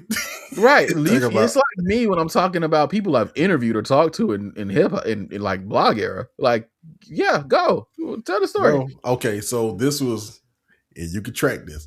This was in June. I can't find footage of this particular episode, but it was June after my senior year, 2006. Showing my age. My drummer class took a trip to New York. We went and seen a play on Broadway and just did New York shit. One of the New York things we did was go to TRL. Ironically, you say New York shit, and that was a song that was New York shit. Yeah, that was on the Busta Rhymes album. But yeah, go ahead. It's all connected. I got you. Right. Did 50 Cent on this one? The play that y'all went to see? No. We saw Phantom of the Opera. Oh, got you. Just wondering if 50 was promoting that too. Go ahead. Sampling Young Jeezy's I Got Money. Mm-hmm. So we went to TRL. And shit, we was in there chilling. We didn't know who was gonna be there now like that. They were like, new album coming out tomorrow, Busta Rhymes. And he came in. And I was like, well, shit, he's not that tall in real life. He was wide than a motherfucker, but he wasn't like tall. And I was like, huh. And he talked about it all, the album, whatever. And then we got a copy for everybody here. And he left out, and then his people passed out CDs to all us. They passed us clean versions. Oh. Yep. So. That Busta Rhymes. Okay. That wasn't as cool as the Chuck D story, but it was cool. I didn't know. But shit. Yeah. I was waiting for that proud dad moment where I was just like, oh, and like then you said clean CDs, and I'm like, oh, this nigga disrespectful. He gave out clean CDs. Yeah, that part I would have probably would have handed it back.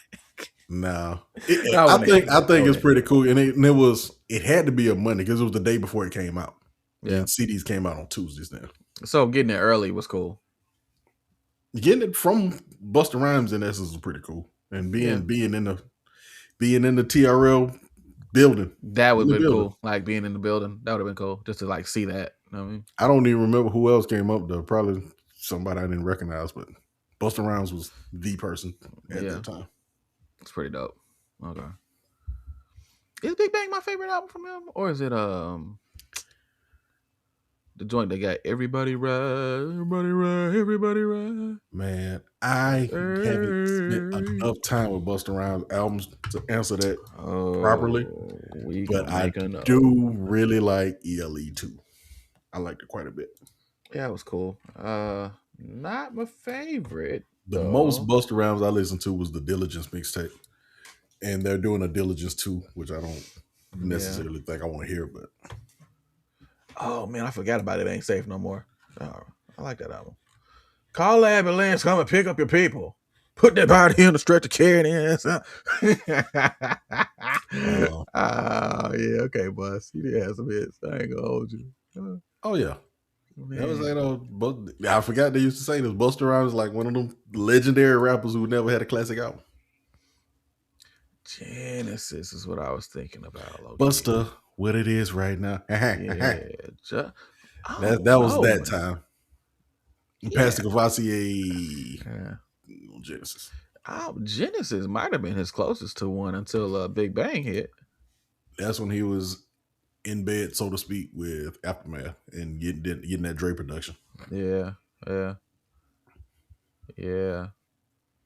they had Truck Volume, Break Your Neck, the Pastor Cavassier regular remix. What it is. Genesis was tough. All over the track, man. Pardon me. As I come back, what we gonna do in 2002 productions? Yeah, buddy. Yeah. Nah, I had Busta had some hits. But anyway, even with that though, I don't know when it got to like overly militant. The militant side of Busta Rhymes now don't connect to the hip hop in my head. I don't see the connection to like how he was then. Like what changed him to that point is the thing I'm always curious about. It kind of confuses me. So that was it. Popping champagne with Ron Browz. Oh, and getting A-Rap money. Oh, that was not a good time for him. Man, no. No, but that's the time of the Diligence mixtape, so I can't say it was a bad time for him. But this was weird. It's a weird. There is like when you're following the trajectory path. I know we're supposed to be talking about TLC. When we're following the trajectory path of Busta, it's like it makes sense Like it makes sense up until hold on. To bout round the Big Bang. And then everything after that is like, what's happening? Like, I don't like. Hey, man. I don't know, man. I don't know. Since I just mentioned them, let me ask you a question. What you think about the ether beat, just itself? I don't hate it. I thought it was cool. Like, I thought it was. See, my thing is, I also like spacious beats that like give you a lot of room to just do whatever you want to do on it. And I like the beat being like spacious and then being kind of like backloaded on the last 7 and 8s with us. Like I like that. So like, okay, I might not be the right person to ask about that. I am aware that particular sound and progression sounds very early 2000s-ish. No, bro, you the person I wanted to ask. I asked you. Yeah. So I'm just saying, like, just generally speaking, I don't have a problem with that type of production. I like it. I was just thinking about Ron Browz in general. Okay, so here's the thing. I'm glad you said that about Ron. I knew I forgot something. Jay Mills. This is related. I promise. Yeah. I swear to God, it's related. Listen to me. Jay Mills has been going crazy, dissing all these different battle rappers out of nowhere the last like 3-4 months. It's probably been going on longer. Okay, and the raps have been like okay, right? His producer has been Ron Browz. And he's been going crazy production-wise on beats. There's one joint. Hold on, because I want you to hear the sample. Hold on. I actually want coming out here hollering around, "Eat the boy." But hold on, man. Stop doing that. Yeah. That joint. I'm glad he dropped that. But hold on, there's actually one I want you to play, like beat, like while we're here. Hold on, and you tell me if I'm tripping. I just gotta find it. Ron Browz production. I think it's the joint where he dissed GMDNA. Yeah, so it's a song called Jay Mills, Never Been Outside, right? Okay. And it just sounds so clean. And I'm like, you had this in your bag the whole time? Hey, do you want me to send it to you or nah? Yeah, send it. I'll play it. I'm gonna send it to you. Like, just Ron Browz is gonna do nothing. It's so crazy. But listen, so I'm gonna send it to you on Facebook. What's the wildest thing about this is that, like, again, he took the sample, he's dissing DNA, and the sample is like DNA. He never been outside, but like the way it come in so clean, and I'm just like, huh? And so I go and start playing the other J Mills diss, and I'm like, all of these are hard, and I'm like, who did this? And they're like, oh yeah, Ron Browz. Interesting. Yeah. I'm looking back at his production discography. There's a couple of these songs I forgot that he did. Thank God. But man, like that was getting a second win suddenly. Pre-A-Rap money. Like that era Ron Browz was the auto-tune Ron Browz, right? I wouldn't rock with. Let's see what he got going on. Never. It's Jay Mills. Check me out though.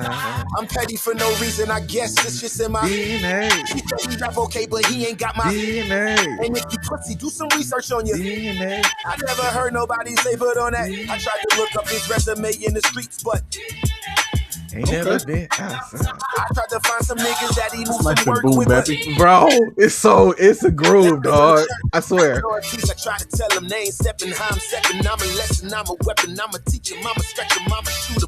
Okay. Yeah, he turned it into a hit. I'm not gonna hold you. I'm not gonna hold you. It's one of the cleanest disses I heard in a minute. Just for like replay value. And I was like, okay, what else? And then I go through the Jay Mills diss. I'm like, Ron going crazy. What is this? Yeah, surprising, bro. Like out of nowhere. Again, I know we're supposed to be talking about TLC, but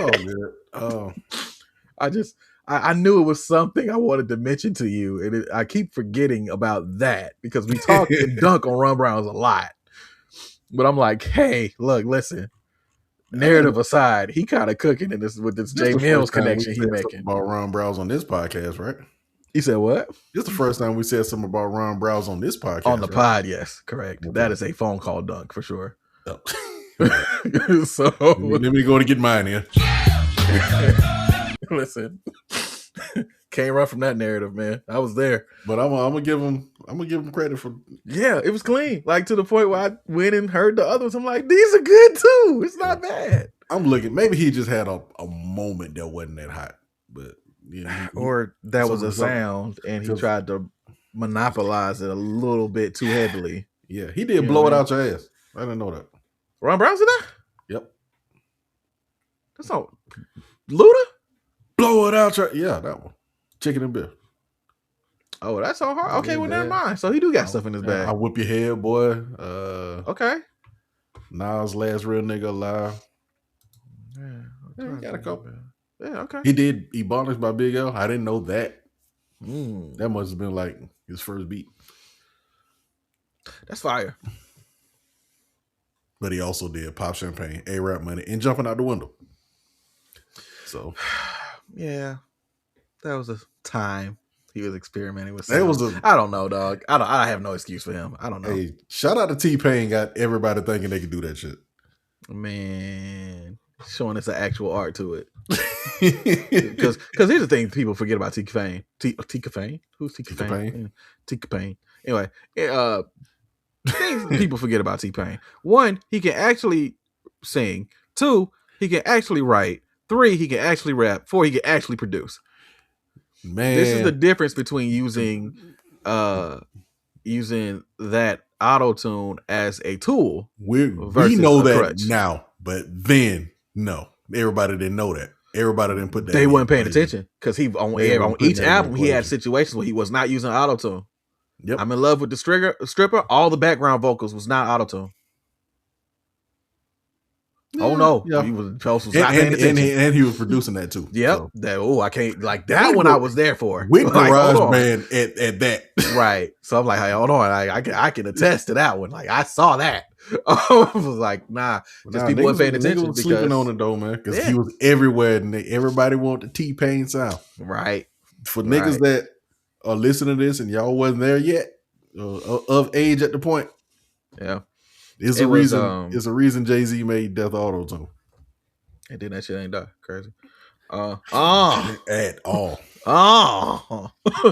He had to do the like he did in the video. Nah.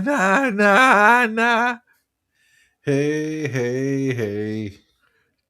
That beat was cool though. Oh yeah. I did like the beat. Shout out to No ID. Yeah.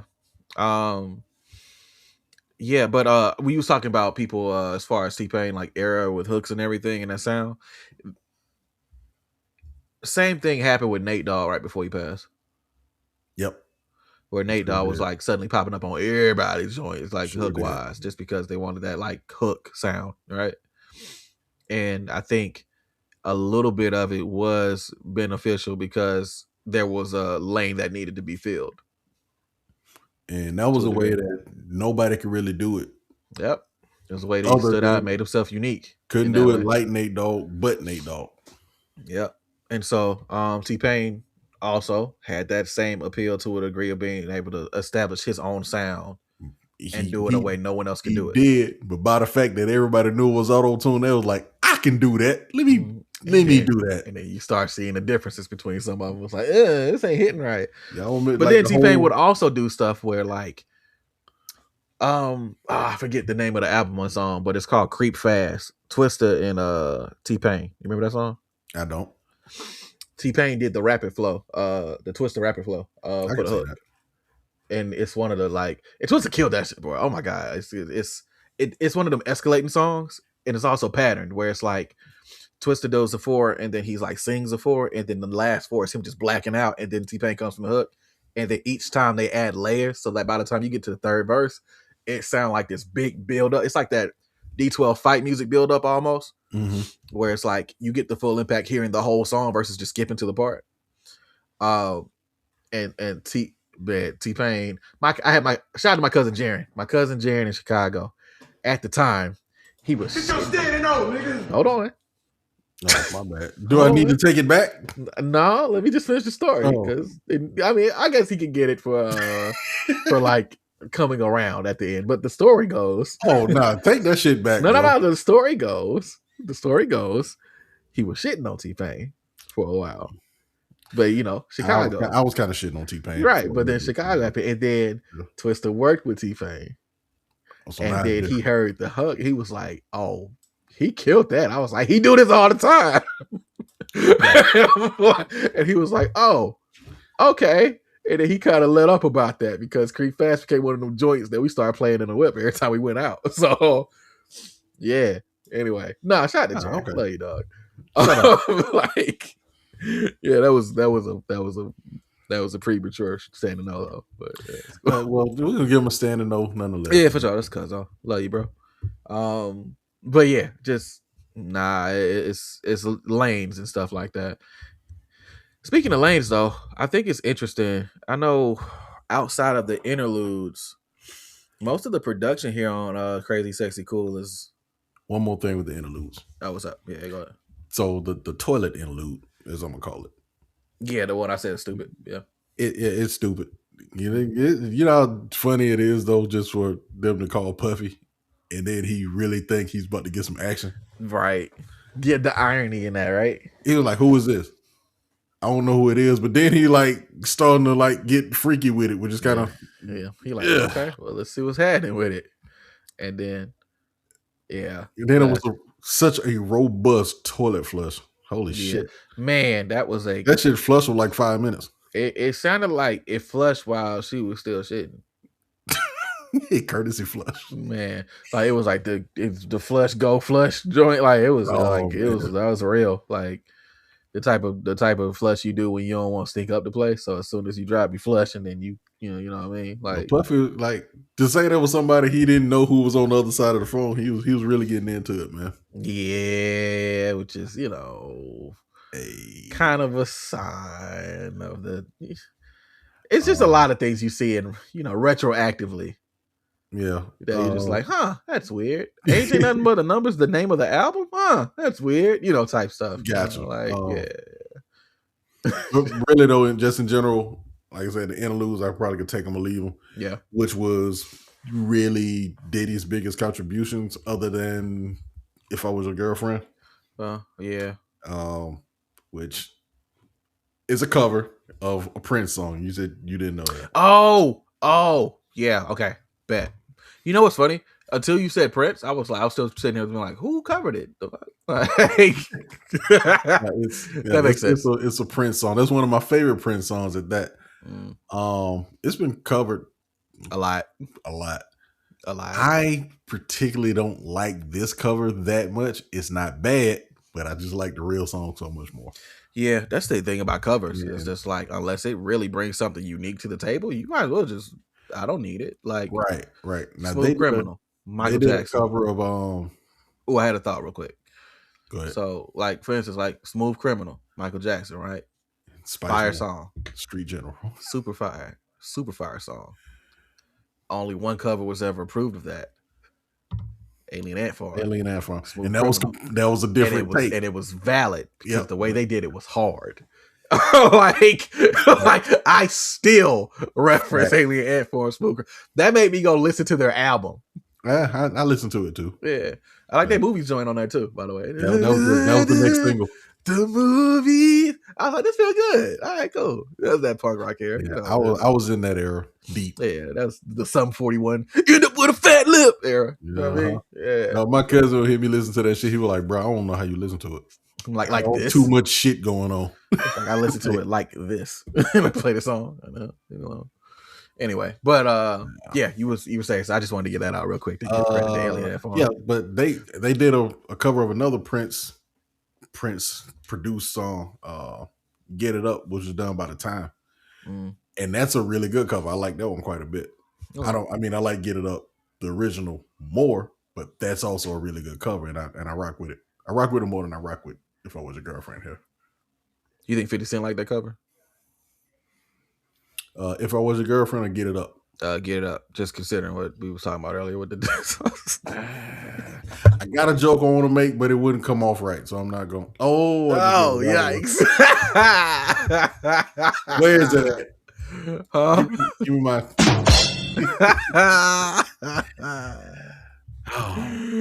Woo! Yeah, we just. That's got the magic jokes. I know I can hear once. I hear twice. Yeah. What? Hey, I ain't gonna front. They act like that shit wasn't jamming. No, I was just about to say, low key though. That shit was a hit though. Like I'm not even gonna play with like you. Like easy call. that song was fire.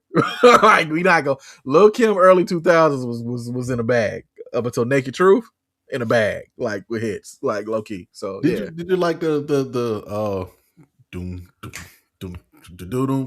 forgot the name of that Naked song. Truth. No, Light Us Up. Naked Truth. Light Us Up. Yeah. I was off about that, I think. I like that album. I actually bought that album, low key. I had to sneak it in though. My parents were stripping at the time. Of course. Yeah. But yeah, I did like that album though. And away you go, put the lighters out. Yeah. I like that song a lot. There was some really good songs on there too. It's another song on there called Last Day. I didn't care for the fake patois. Oh yeah, it was definitely fake, but the vibe seemed, hey, we're partying versus I'm trying to be authentic. So I was all right with it. Yeah. So yeah. But again, this just comes with living. It's like actual patois, like, when you around it for real. It sounds so much radically. It's his own language versus whatever Americanized version we've been doing. Dog. Oh yeah, it's so quiet you can hear a rat pissing on cotton. I remember that song. Yeah, with Game. Yeah. Man, I went to Jamaica in December. Yeah. You talk about patois. Man, I know it was English.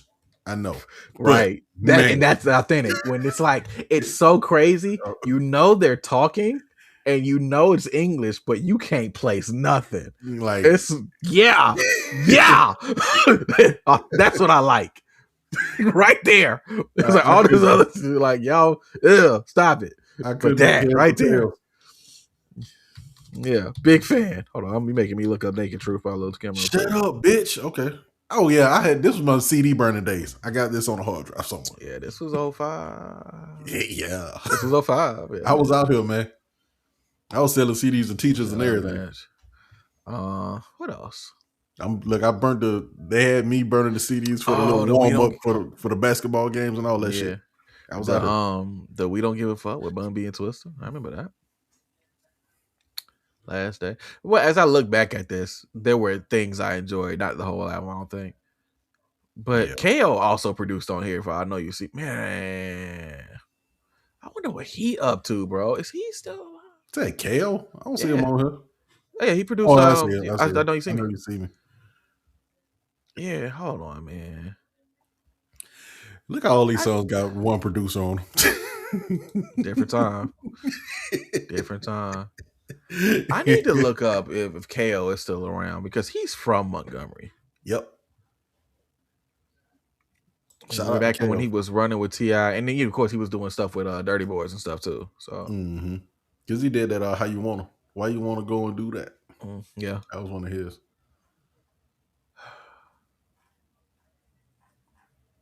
I gotta look him up. I'm gonna just keep this page up just because, just for me, I need to see because I fell into this hole recently looking up Mr. Fingers for Dirty Boys as well. So. Okay. I'm like, hey man, we were talking about Mr. Cheeks the other day, so like, Lights, Camera, and his name, the name of the song for Mr. Cheeks being Lights, Camera, Action.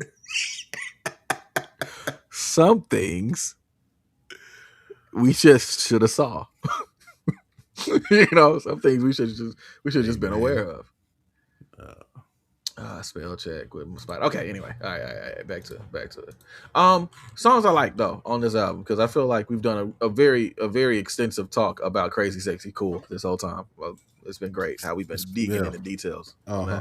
Mainly, we hadn't talked about the interludes at all. Yeah, not at all. So let's start there. So the interludes, right? The interlude. The interlude with Fife is I said that was hard. A lot of the songs, I will say this. My overall feel, I want to say this, is that the album feels good, but like as I listen and dissect certain things, it's like, man, I think my perspective coming from fan mail backwards is a little different, right? Just because of like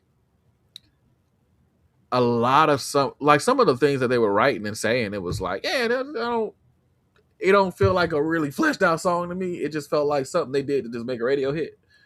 Talking about on fan mail? No, this one, CrazySexyCool. for certain songs, right? But then there's other songs that I think that are done really well. Like I think Red Light Specials, right? Waterfalls. I think every time they linked up with Organized Noise on this album was fire. Yeah. So Organized Noise did Waterfalls. They did the outro, which I have been stuck on, low key. I really like the outro. Did they do? Was it a third song? Or was it just those two? That's the only two they did. So them two, Money, right? I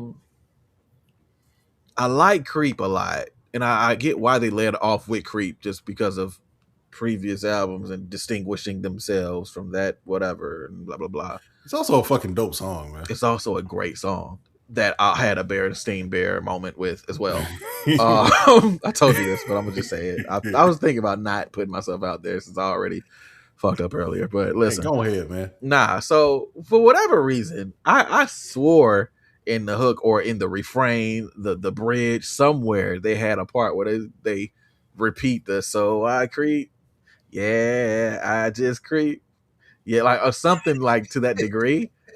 And no, so imagine my surprise this time I'm listening to it, I'm waiting for it, and I'm just like, man, and the song fades out. I'm like 4 minutes into the song, like maybe the outro, and then it starts fading out. I'm like, nope, I'm trash. I just misremembered. Got it. It's never been there. Never been there. But to be fair, I will say this though: somebody tried to gaslight me on stream earlier, saying that, and this isn't this album. This is the next album with no scrubs, but saying that Left Eye didn't have a rap verse. And I said, "You bullshit." Yes, she did. And no scrubs. Yeah, because on the album for Fan Mail, it's not there. Oh, it's not on the album. No, it's not on the album. And but she definitely had a verse. Yeah, and so I told her, I was like, "No, she had a verse. I remember the verse. Let me give you something to think about. I was like, "No, y'all not gonna gaslight me." So I was like, "I remember the video. She was kind of doing the Busta Rhymes shit." And so I stopped the stream and I went and looked it up. I was like, "See, apologize." It's like I'm not wrong. Shout out to Jizzy Jackson, man. Yeah. Anyway, so South Park references, y'all don't get that. So I've had a couple of moments recently where I feel like I was like right and I was wrong, and I had some moments where I felt like I was wrong and I was right. And I'm glad that was one of them. But Red Light Special dope, Waterfalls dope. I know a lot of people like Digging on You. You know what? It's the double snare. I don't know if I like it or I dislike it. It's just something about the cat. I don't know if I like it. Yeah, I am. I'm not big on it. Let's do it again. It's crazy. Writing wise, like as far as what they were talking about, but whatever. But Nick, just speak of the writing. Yeah. All of these songs were written by like the heavy hitters of the time. Yeah. You know what I'm saying? So right. So it's a good time capsule song. Like he's there. I ain't even saying it like on, and just in general, I ain't even gonna say it's like a time capsule thing. I mean, time capsule album. Sorry, but yeah. But Dallas Austin, Jermaine Dupri, and Babyface basically wrote this album. Yep. And you could count Puffy on like one or two. I mean, you went out of the way to discredit him earlier. I was gonna roll with you. All right, yeah, we can leave him out. Well, like basically, three people I know Jermaine Dupri is. I'm sure Babyface is. In the right Songwriters Hall of Fame, wrote this album. Yeah, fair.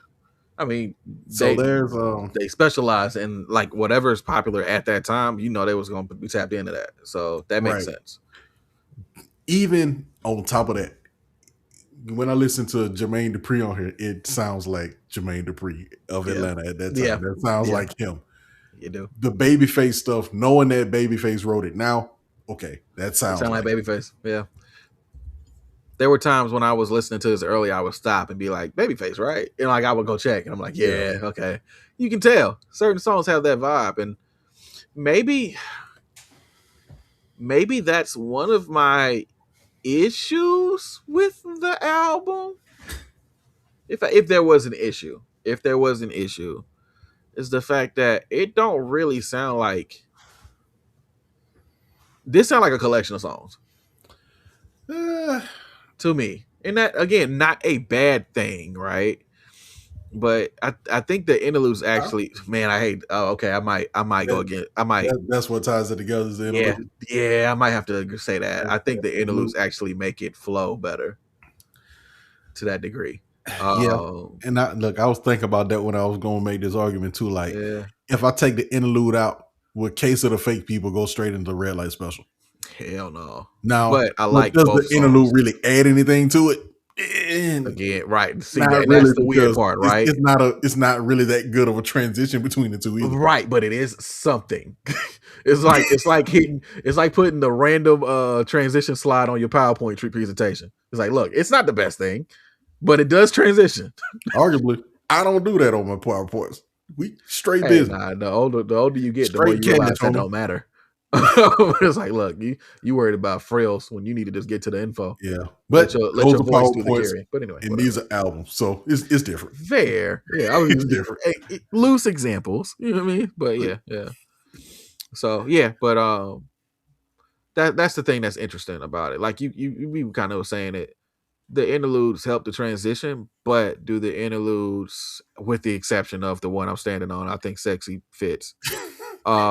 Just for the brevity of it. Like, I think it's so ridiculous it works. Outside those, don't really add nothing. Yeah. And then on top of that, this album didn't have a lot of Left Eye because she was going through life right now. Yep. This was like the alcoholism, setting Andre Rison's house on fire. All that. So she wasn't really around for this. And they still made a pretty solid album. So that's dope. Right. And I was actually expecting to hear her more. And I didn't. And I was like, damn, I think my favorite part of TLC is Left Eye. Low key. So because I notice how I react whenever she drop into a song. I'm like, yay. It brings different energy. Because I don't know, it's her voice. It's that she's rapping. She got stage presence though. Like serious presence. Yeah, she's got presence. I'm not taking that from her. That's what I'm saying. Okay. Like she's got it. You know what I'm saying? You hear that when she comes on. And it breaks up from what T-Boz is doing, speaking of vocal fry. Here we go. How about in Red Light Special? It really just it bugs me now. It's Red Light Special. She do it. That's just the way she sings. They say, hey, act like you're singing in a hot tub, low with the lights off. Okay, I don't know. It felt like the story of why she sings in that nasally voice. So the story goes. All right. Before they were Dallas Austin's group, Jermaine Dupri was working with him. And he was writing for him. So when he would do the reference songs, he would be like, sing it like that. Sing it like me. Or they were trying to sound like him. So that brings a little bit of the nasal tonality into it. And then I think it was a thing with T-Boz and it worked. So they leaned into it. I guess now we know what this is. You already know. You know what this is, right? We do now. So deaf. Nasally. Yeah, I mean, definitely nasally. Yeah, most of this album, there are parts where they're so low register with their vocals where it's like, man, it don't even, I don't know. It feels better in some songs than others. But Red Light Special, even though I think it's a good song, that definitely bothers me.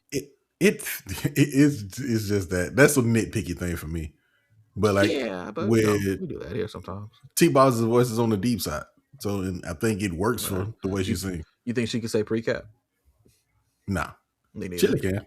Chili could for sure. Left Eye could probably do a good pre-cap. No, she couldn't. Yep, we just went there. Crazy. Didn't think you were gonna go there. It slipped out. I'm gonna edit that.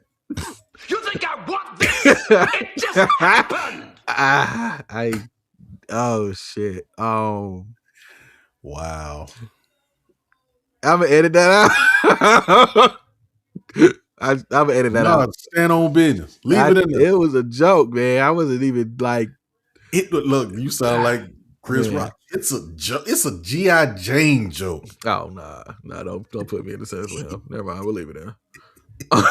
Like, look how easily you swayed me. If you want me to get something, just say Chris Rock did it too. It's a G.I. Jane joke. Man, crazy. Which wasn't even a good joke. That's the wild part. He got slapped over an ass. It was just a little crowd work, man. It wasn't that heavy. That wasn't even good crowd work. For the Oscars, it was. I don't know, man. Trevor Noah and everybody been doing master classes recently, bro. I think there's a standard. Keep my wife's name out your fucking mouth. Why do you have this as a? Why do you? How long have you had that? I've had it for a while. Why is that loaded up? I just loaded it in. It worked out that time. That's insane. Okay. That's you're silly. you're chaotic, dog. I appreciate you. I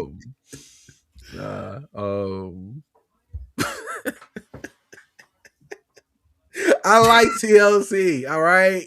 I am a fan. I love their music, except 2017 version. I do not love that. You ain't even listen to it. You might. That I might listened be to your like 3 favorite songs album. off of it. I did try. Yeah. I don't know. I didn't listen to. They also did a 30th anniversary of this album where they had like a version of Creep and a version of like Red Light Special, but it's like dubstep or something. It's bad. It's not for me. Like, it's really bad. So don't worry about I like this album, man. I liked it quite a bit. I did too. It was fun. It was a fun listen. Do you like Fan Mail better than this one? So here's the thing I was noticing about Fan Mail. Because I've never listened to Fan Mail. So I like the songs I like on Fan Mail. I love on Fan Mail, like Silly Ho and some shit like that. It's some bangers. It's amazing what 5 years do for production. Yeah, and you hear it immediately. Even the intro, like Fan Mail, like the way they do the intro is like hard. Like, it's definitely sounds of the time. Like, you know, but it's again sounds really cool. Let me go to Fan Mail. I'm looking at it. Yeah. Can I just get a discography and just click it, please? Thank you. Jesus Christ. They're going through all this other stuff. The group feud. I know about all that. Shut up. Oh, wow. Yeah. Whoa! I didn't know that. What? Okay. We're on to something here. Oh, during the recording of Fan Mail, the group were offered many songs that will eventually be given and recorded to other artists, such as 702's Where My Girls At, Whitney Houston's Heartbreak Hotel, and Britney Spears' Baby One More Time. What? They should have took them first two. They should have took all three. Baby One More Time. That wouldn't have been good for them. Oh, yeah. Well, Baby One More Time wouldn't have. Well, hold on. Nah. The way that Britney Spears is singing that. Yeah. They could have tweaked it. Like, the hook was a little poppy, but they could have made that TLC-ish. Yeah. No, it could have went. But like, yeah. Like, I'm not gonna get, not saying you're doing this, but it's real easy to look at how it affected somebody else, you know, and then kind of transpose that. And it's like, I'm not trying to transpose it. Like, I know if we would have heard them with that song, it would have had a different feel to it. Yeah, I'm just thinking about the song itself. I don't think lyrically. I don't know. I don't know. I mean, this same folks that made, you know, Ain't Too Proud to Beg, Creep, and that song's about Hit Me One More Time. Okay, so think about it. That's like I want to do what I want to do, and then Baby One More Time is like, please take me back. Ain't Too Proud to Beg. Yeah, but it's a different energy, bro. Is it? Yes, it is. I can respect, like, I can see them fitting that into how they do their music. That's all I'm saying. That's my only point. It's like, I can see it. I think it could work. Yeah. I will say this though: them first two joints. Why did they not take them two? For sure. Oh my gosh, that's insane. At 702, Where My Girls At and I Still Love You are two of my favorite R&B joints of all time. What songs? R&B joints. What songs did you say? 702. Where are my girls at? And then also I Still Love You. I Still Love You. I don't know. I Still Love You. But the Neptune produced joint? 702? Yeah. Oh, yeah. Yeah. I don't know it. I know of it. Now, I don't know it. Have you the production for that's one of my favorite Neptune beats like ever is I Still Love You. It's like you gave that to them for an R&B song. Like it's up there with Southern Hospitality. It's up there with a couple other joints too. But like off top of my brain, Grinding Clips, duh. Right? You know what? I gotta pick one for you next week. Okay, don't forget. That sounded fun. I won't forget. Yeah. I'm gonna see if I can raise the resolution on the picture since that's a thing with y'all. So well, that one we had to do we had to read through 79 different cassettes and they were all at 372p. So yeah, that one was a little different. Normally I'm cool with it, but that one was kind of nuts. So respectfully, like that wasn't you though. That was just the picture though. That was just the picture. Yeah. Nah. Yeah. That's not a Paul shitting on Ice Cube moment. It was just like I mean, he did do that. But he did shit on Ice Cube. He did, but like, it's a bad analogy. I wasn't trying to equate that to like that energy. Paul went out his way to shit on Ice Cube at one point. He didn't even have to pick that row. He went and picked that row. And I was like, it's crazy when all of your friends understand content, man. That's wild.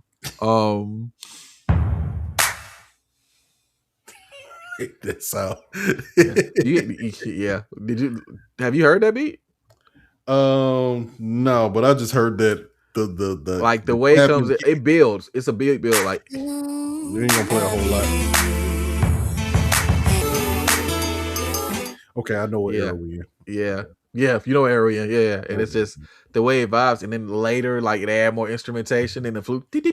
Like I'm like, yeah, a lot of dog. Well, one of Khalees's albums sound like that quite a bit. Khalees had some more joints. Caught Out There. Well, it's not like that, but Caught Out There is like, wasn't that no? Yeah, that was. They did her first 2 albums. Yeah. So Wonderland has some stuff that sounds similar to that. All right, looking at man, y'all don't understand how big of a Neptunes fan I was, dude. No, I feel that, bro. The way you lean Neptunes, like I like Neptunes as well a lot, but like usually when it came down to buying something, I usually went Timbaland. So a lot of the stuff that you familiar with Neptunes, I'm familiar with Timbaland, like B Club shit. I bought Bubba Sparks' album, man. Yeah, I bought Miss Jade album though. Yeah, right. You had your big head on the floor. I did. You never made me groove like this. Like I really did. Jason Champ, like I was really like there, like champion. You probably bought them Petey Pablo albums too. I did. Well, the second one, I didn't buy the first one. No, I did. I did buy the first one. The first one was the Timbaland one for real. Yeah, I didn't like the first one for real. The second Petey Pablo album was one of my favorite albums. Still writing my diary. Second, yeah, hard. Like to this day, I still play some joints off that. Yeah, him and the Petey Pablo Lil Jon joint. You don't want that. Hard. A lot of the language won't go right now in today's climate, but yeah, you know, yeah. But that's what I mean. Like, you know how you leaned into like the nuance of the Neptune stuff is how I leaned into the nuance for Timbaland. I leaned into it for Timbaland too. Yeah. So like Tim's Bio Life in the Basement. I wasn't buying. I didn't buy that. See? I didn't know it. That's what I mean. I was there for that. I bought Timbaland and Magoo. Oh yeah, for sure. Welcome to our world. Yeah. Welcome to our world. Under construction. Went on construction too with Missy. Yeah. I was always debating on whether I wanted to buy that album or I didn't. And I always bought something else. Had a single on it called Cop That Disc. And you ain't cop it. Crazy. I don't like being fussed at, man. But it was over a great beat. And she was like, cop that shit. I'm like, well, yeah, I'll download it. Listen, if you want me to have it that bad. For the chaotic nature of it, I actually understand that. But yeah. Like I was on the Tim and Magoo stuff when Timbaland was rapping for real and acting like he had beef with people on Don't Make Me Take It There. Where the fuck would the music be if it wasn't for Timothy? You know, that type of shit. Yeah, I like how you rap through a like a bandpass filter too. Like it sounds like he coming out the radio at all times. He stopped doing that around drop. Yeah, he did. but yeah.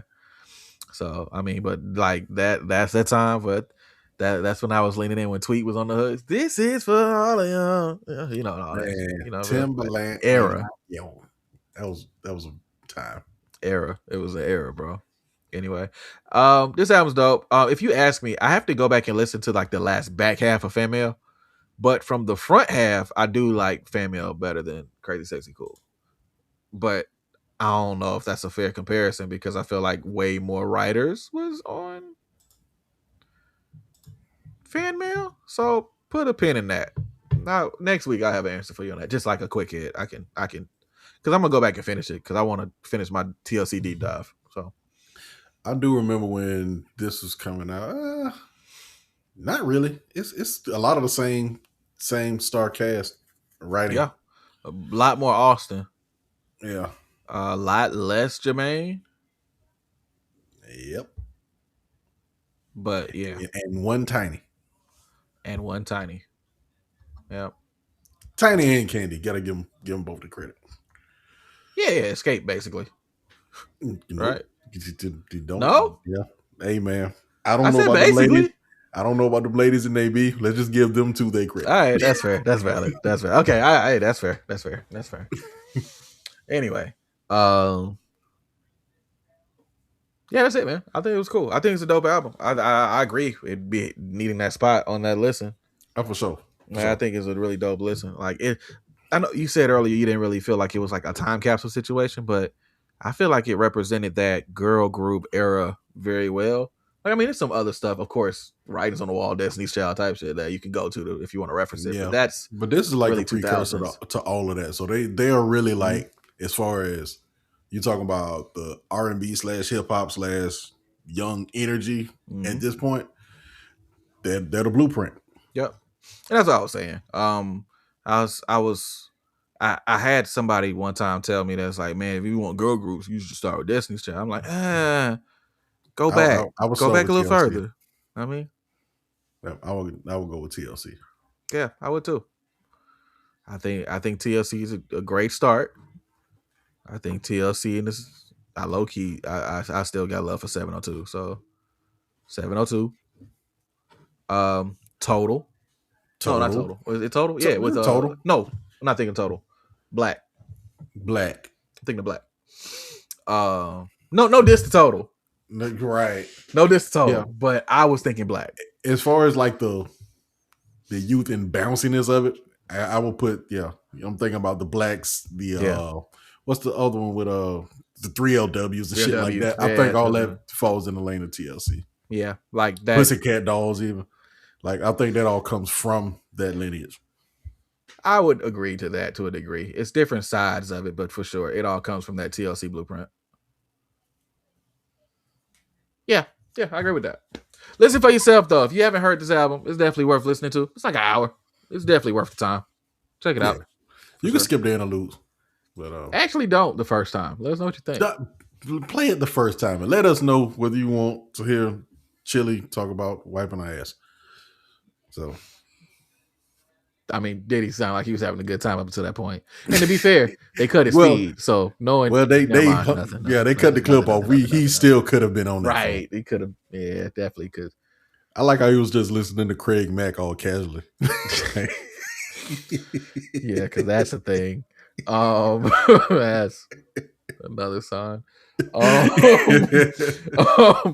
Anyway, yeah, that's it, man. You got anything else before we get out of here, man? No, man, I don't. All right, I think we're good. I think we're gonna stop right there. You've reached the end of Empty Crates. Music podcast, amongst such other things. There's like 2 other jokes I have in my head, and we're just gonna go. Thank y'all for listening, man. Genuinely, we appreciate y'all interacting with us. As a heads up, all the episodes, if you are having issues listening on Spotify, whatever the case may be, they're available on YouTube now. So you can go to YouTube and check it out. EmptyCratesPod. EmptyCratesPod. Video coming soon. Indeed. Leave comments on whatever. You know, if you're leaving comments on the YouTube channels or whatever the case, we'll catch them. We'll read them on the show. I think the best ones will make it. think that'd be a cool thing, right? Mm-hmm. Yeah, tell us how you really feel. Indeed. Just keep in mind, it's a safe space. It's not a judgment-free zone. So if you say something stupid, right? Amen. We'll talk about it. But we will read whatever you write the way you write it. The way you write it. So be careful, man. But also interact with us.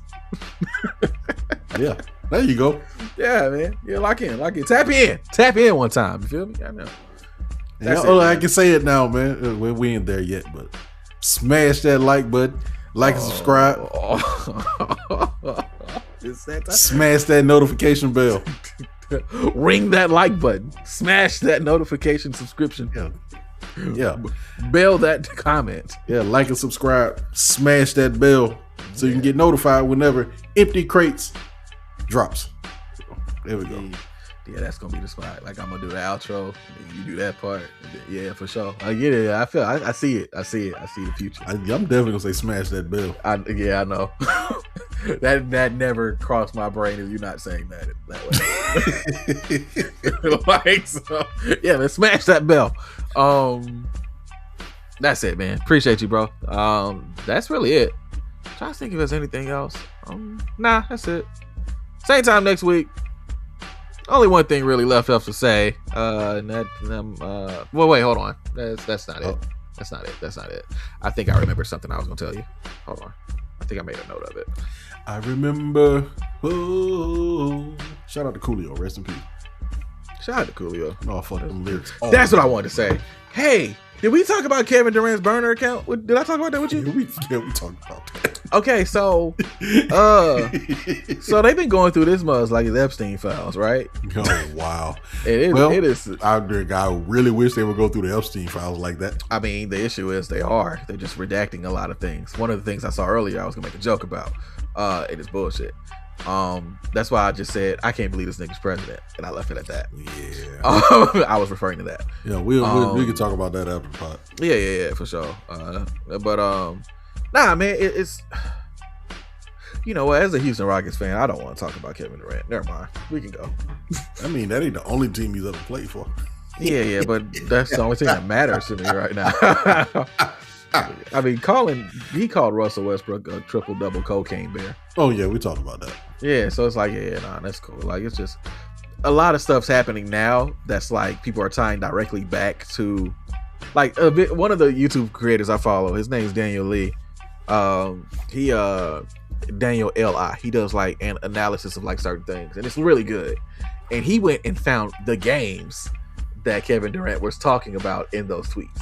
Bro, he was just at the house high, man. Y'all, man. You said what? He was just at the house high, bro. Y'all just gotta let him get that off. That's true, but listen, but also a lot of the stuff he was saying was direct one-on-one situations, and so he was talking about it, and it's real interesting.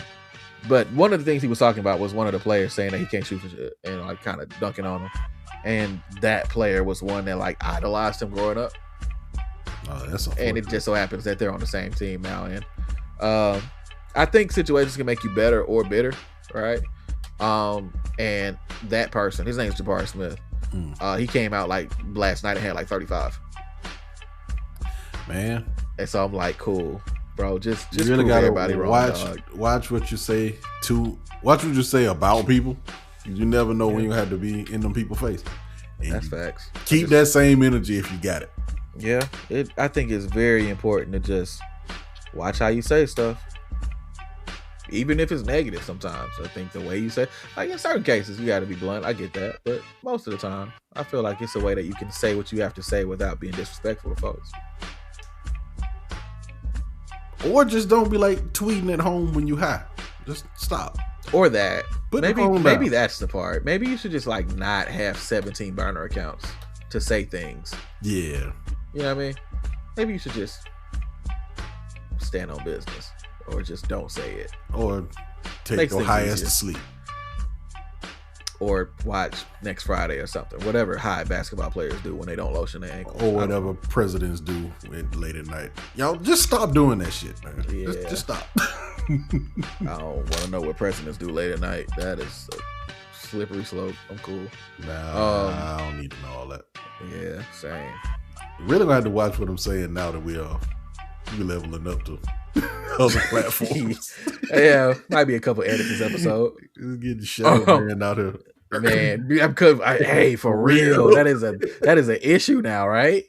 Like, we really gotta watch the shadow ban because we can just thing. That is a thing, dog. Oh, yo, that's a good point. They'll still let me shout out R. Kelly though, right? I don't think they don't care about that. There's only one thing left to say, man. Shout out R. Kelly. No, stop it. Relax. Calm down. Calm down. All right. That's crazy.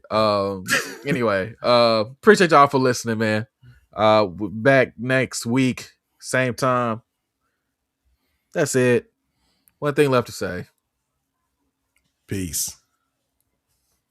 What a chaotic ending. Hey, it's gotta. That's the way it goes. That's how it goes, man. It'd be like I really be forgetting the mic on sometimes. That's when it's good, bro. That's the whole point. Yeah, then you make a left eye joke. You like, okay, gotta edit that shit out. No, I'll make it. Let yourself crash. Yep. No, that's great. Oh, yo, chill out. No, I wouldn't. No, go ahead. Hey, no, I wasn't going to do that. Yo. Oh, what's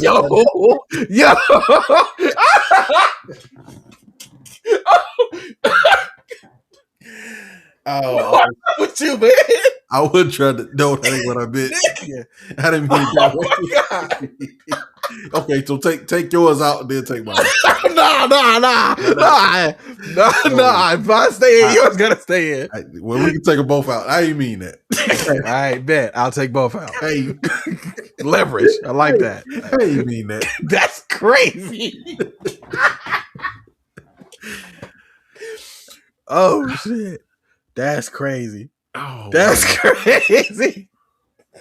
No, I genuinely didn't mean that. Oh, that's insane. That's insane. That's insane. That's insane. Oh.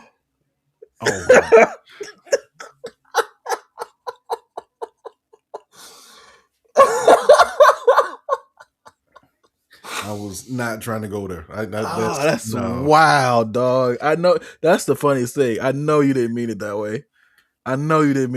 But man, it hit me instantly too. Like, me too. You saw me. I couldn't control the volume of my voice for 10 seconds. Yeah, I mean that.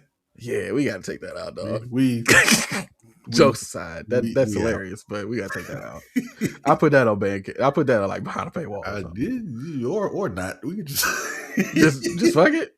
We can like people know we don't. People know we're playing, right? Yeah, I hope so. I hope so.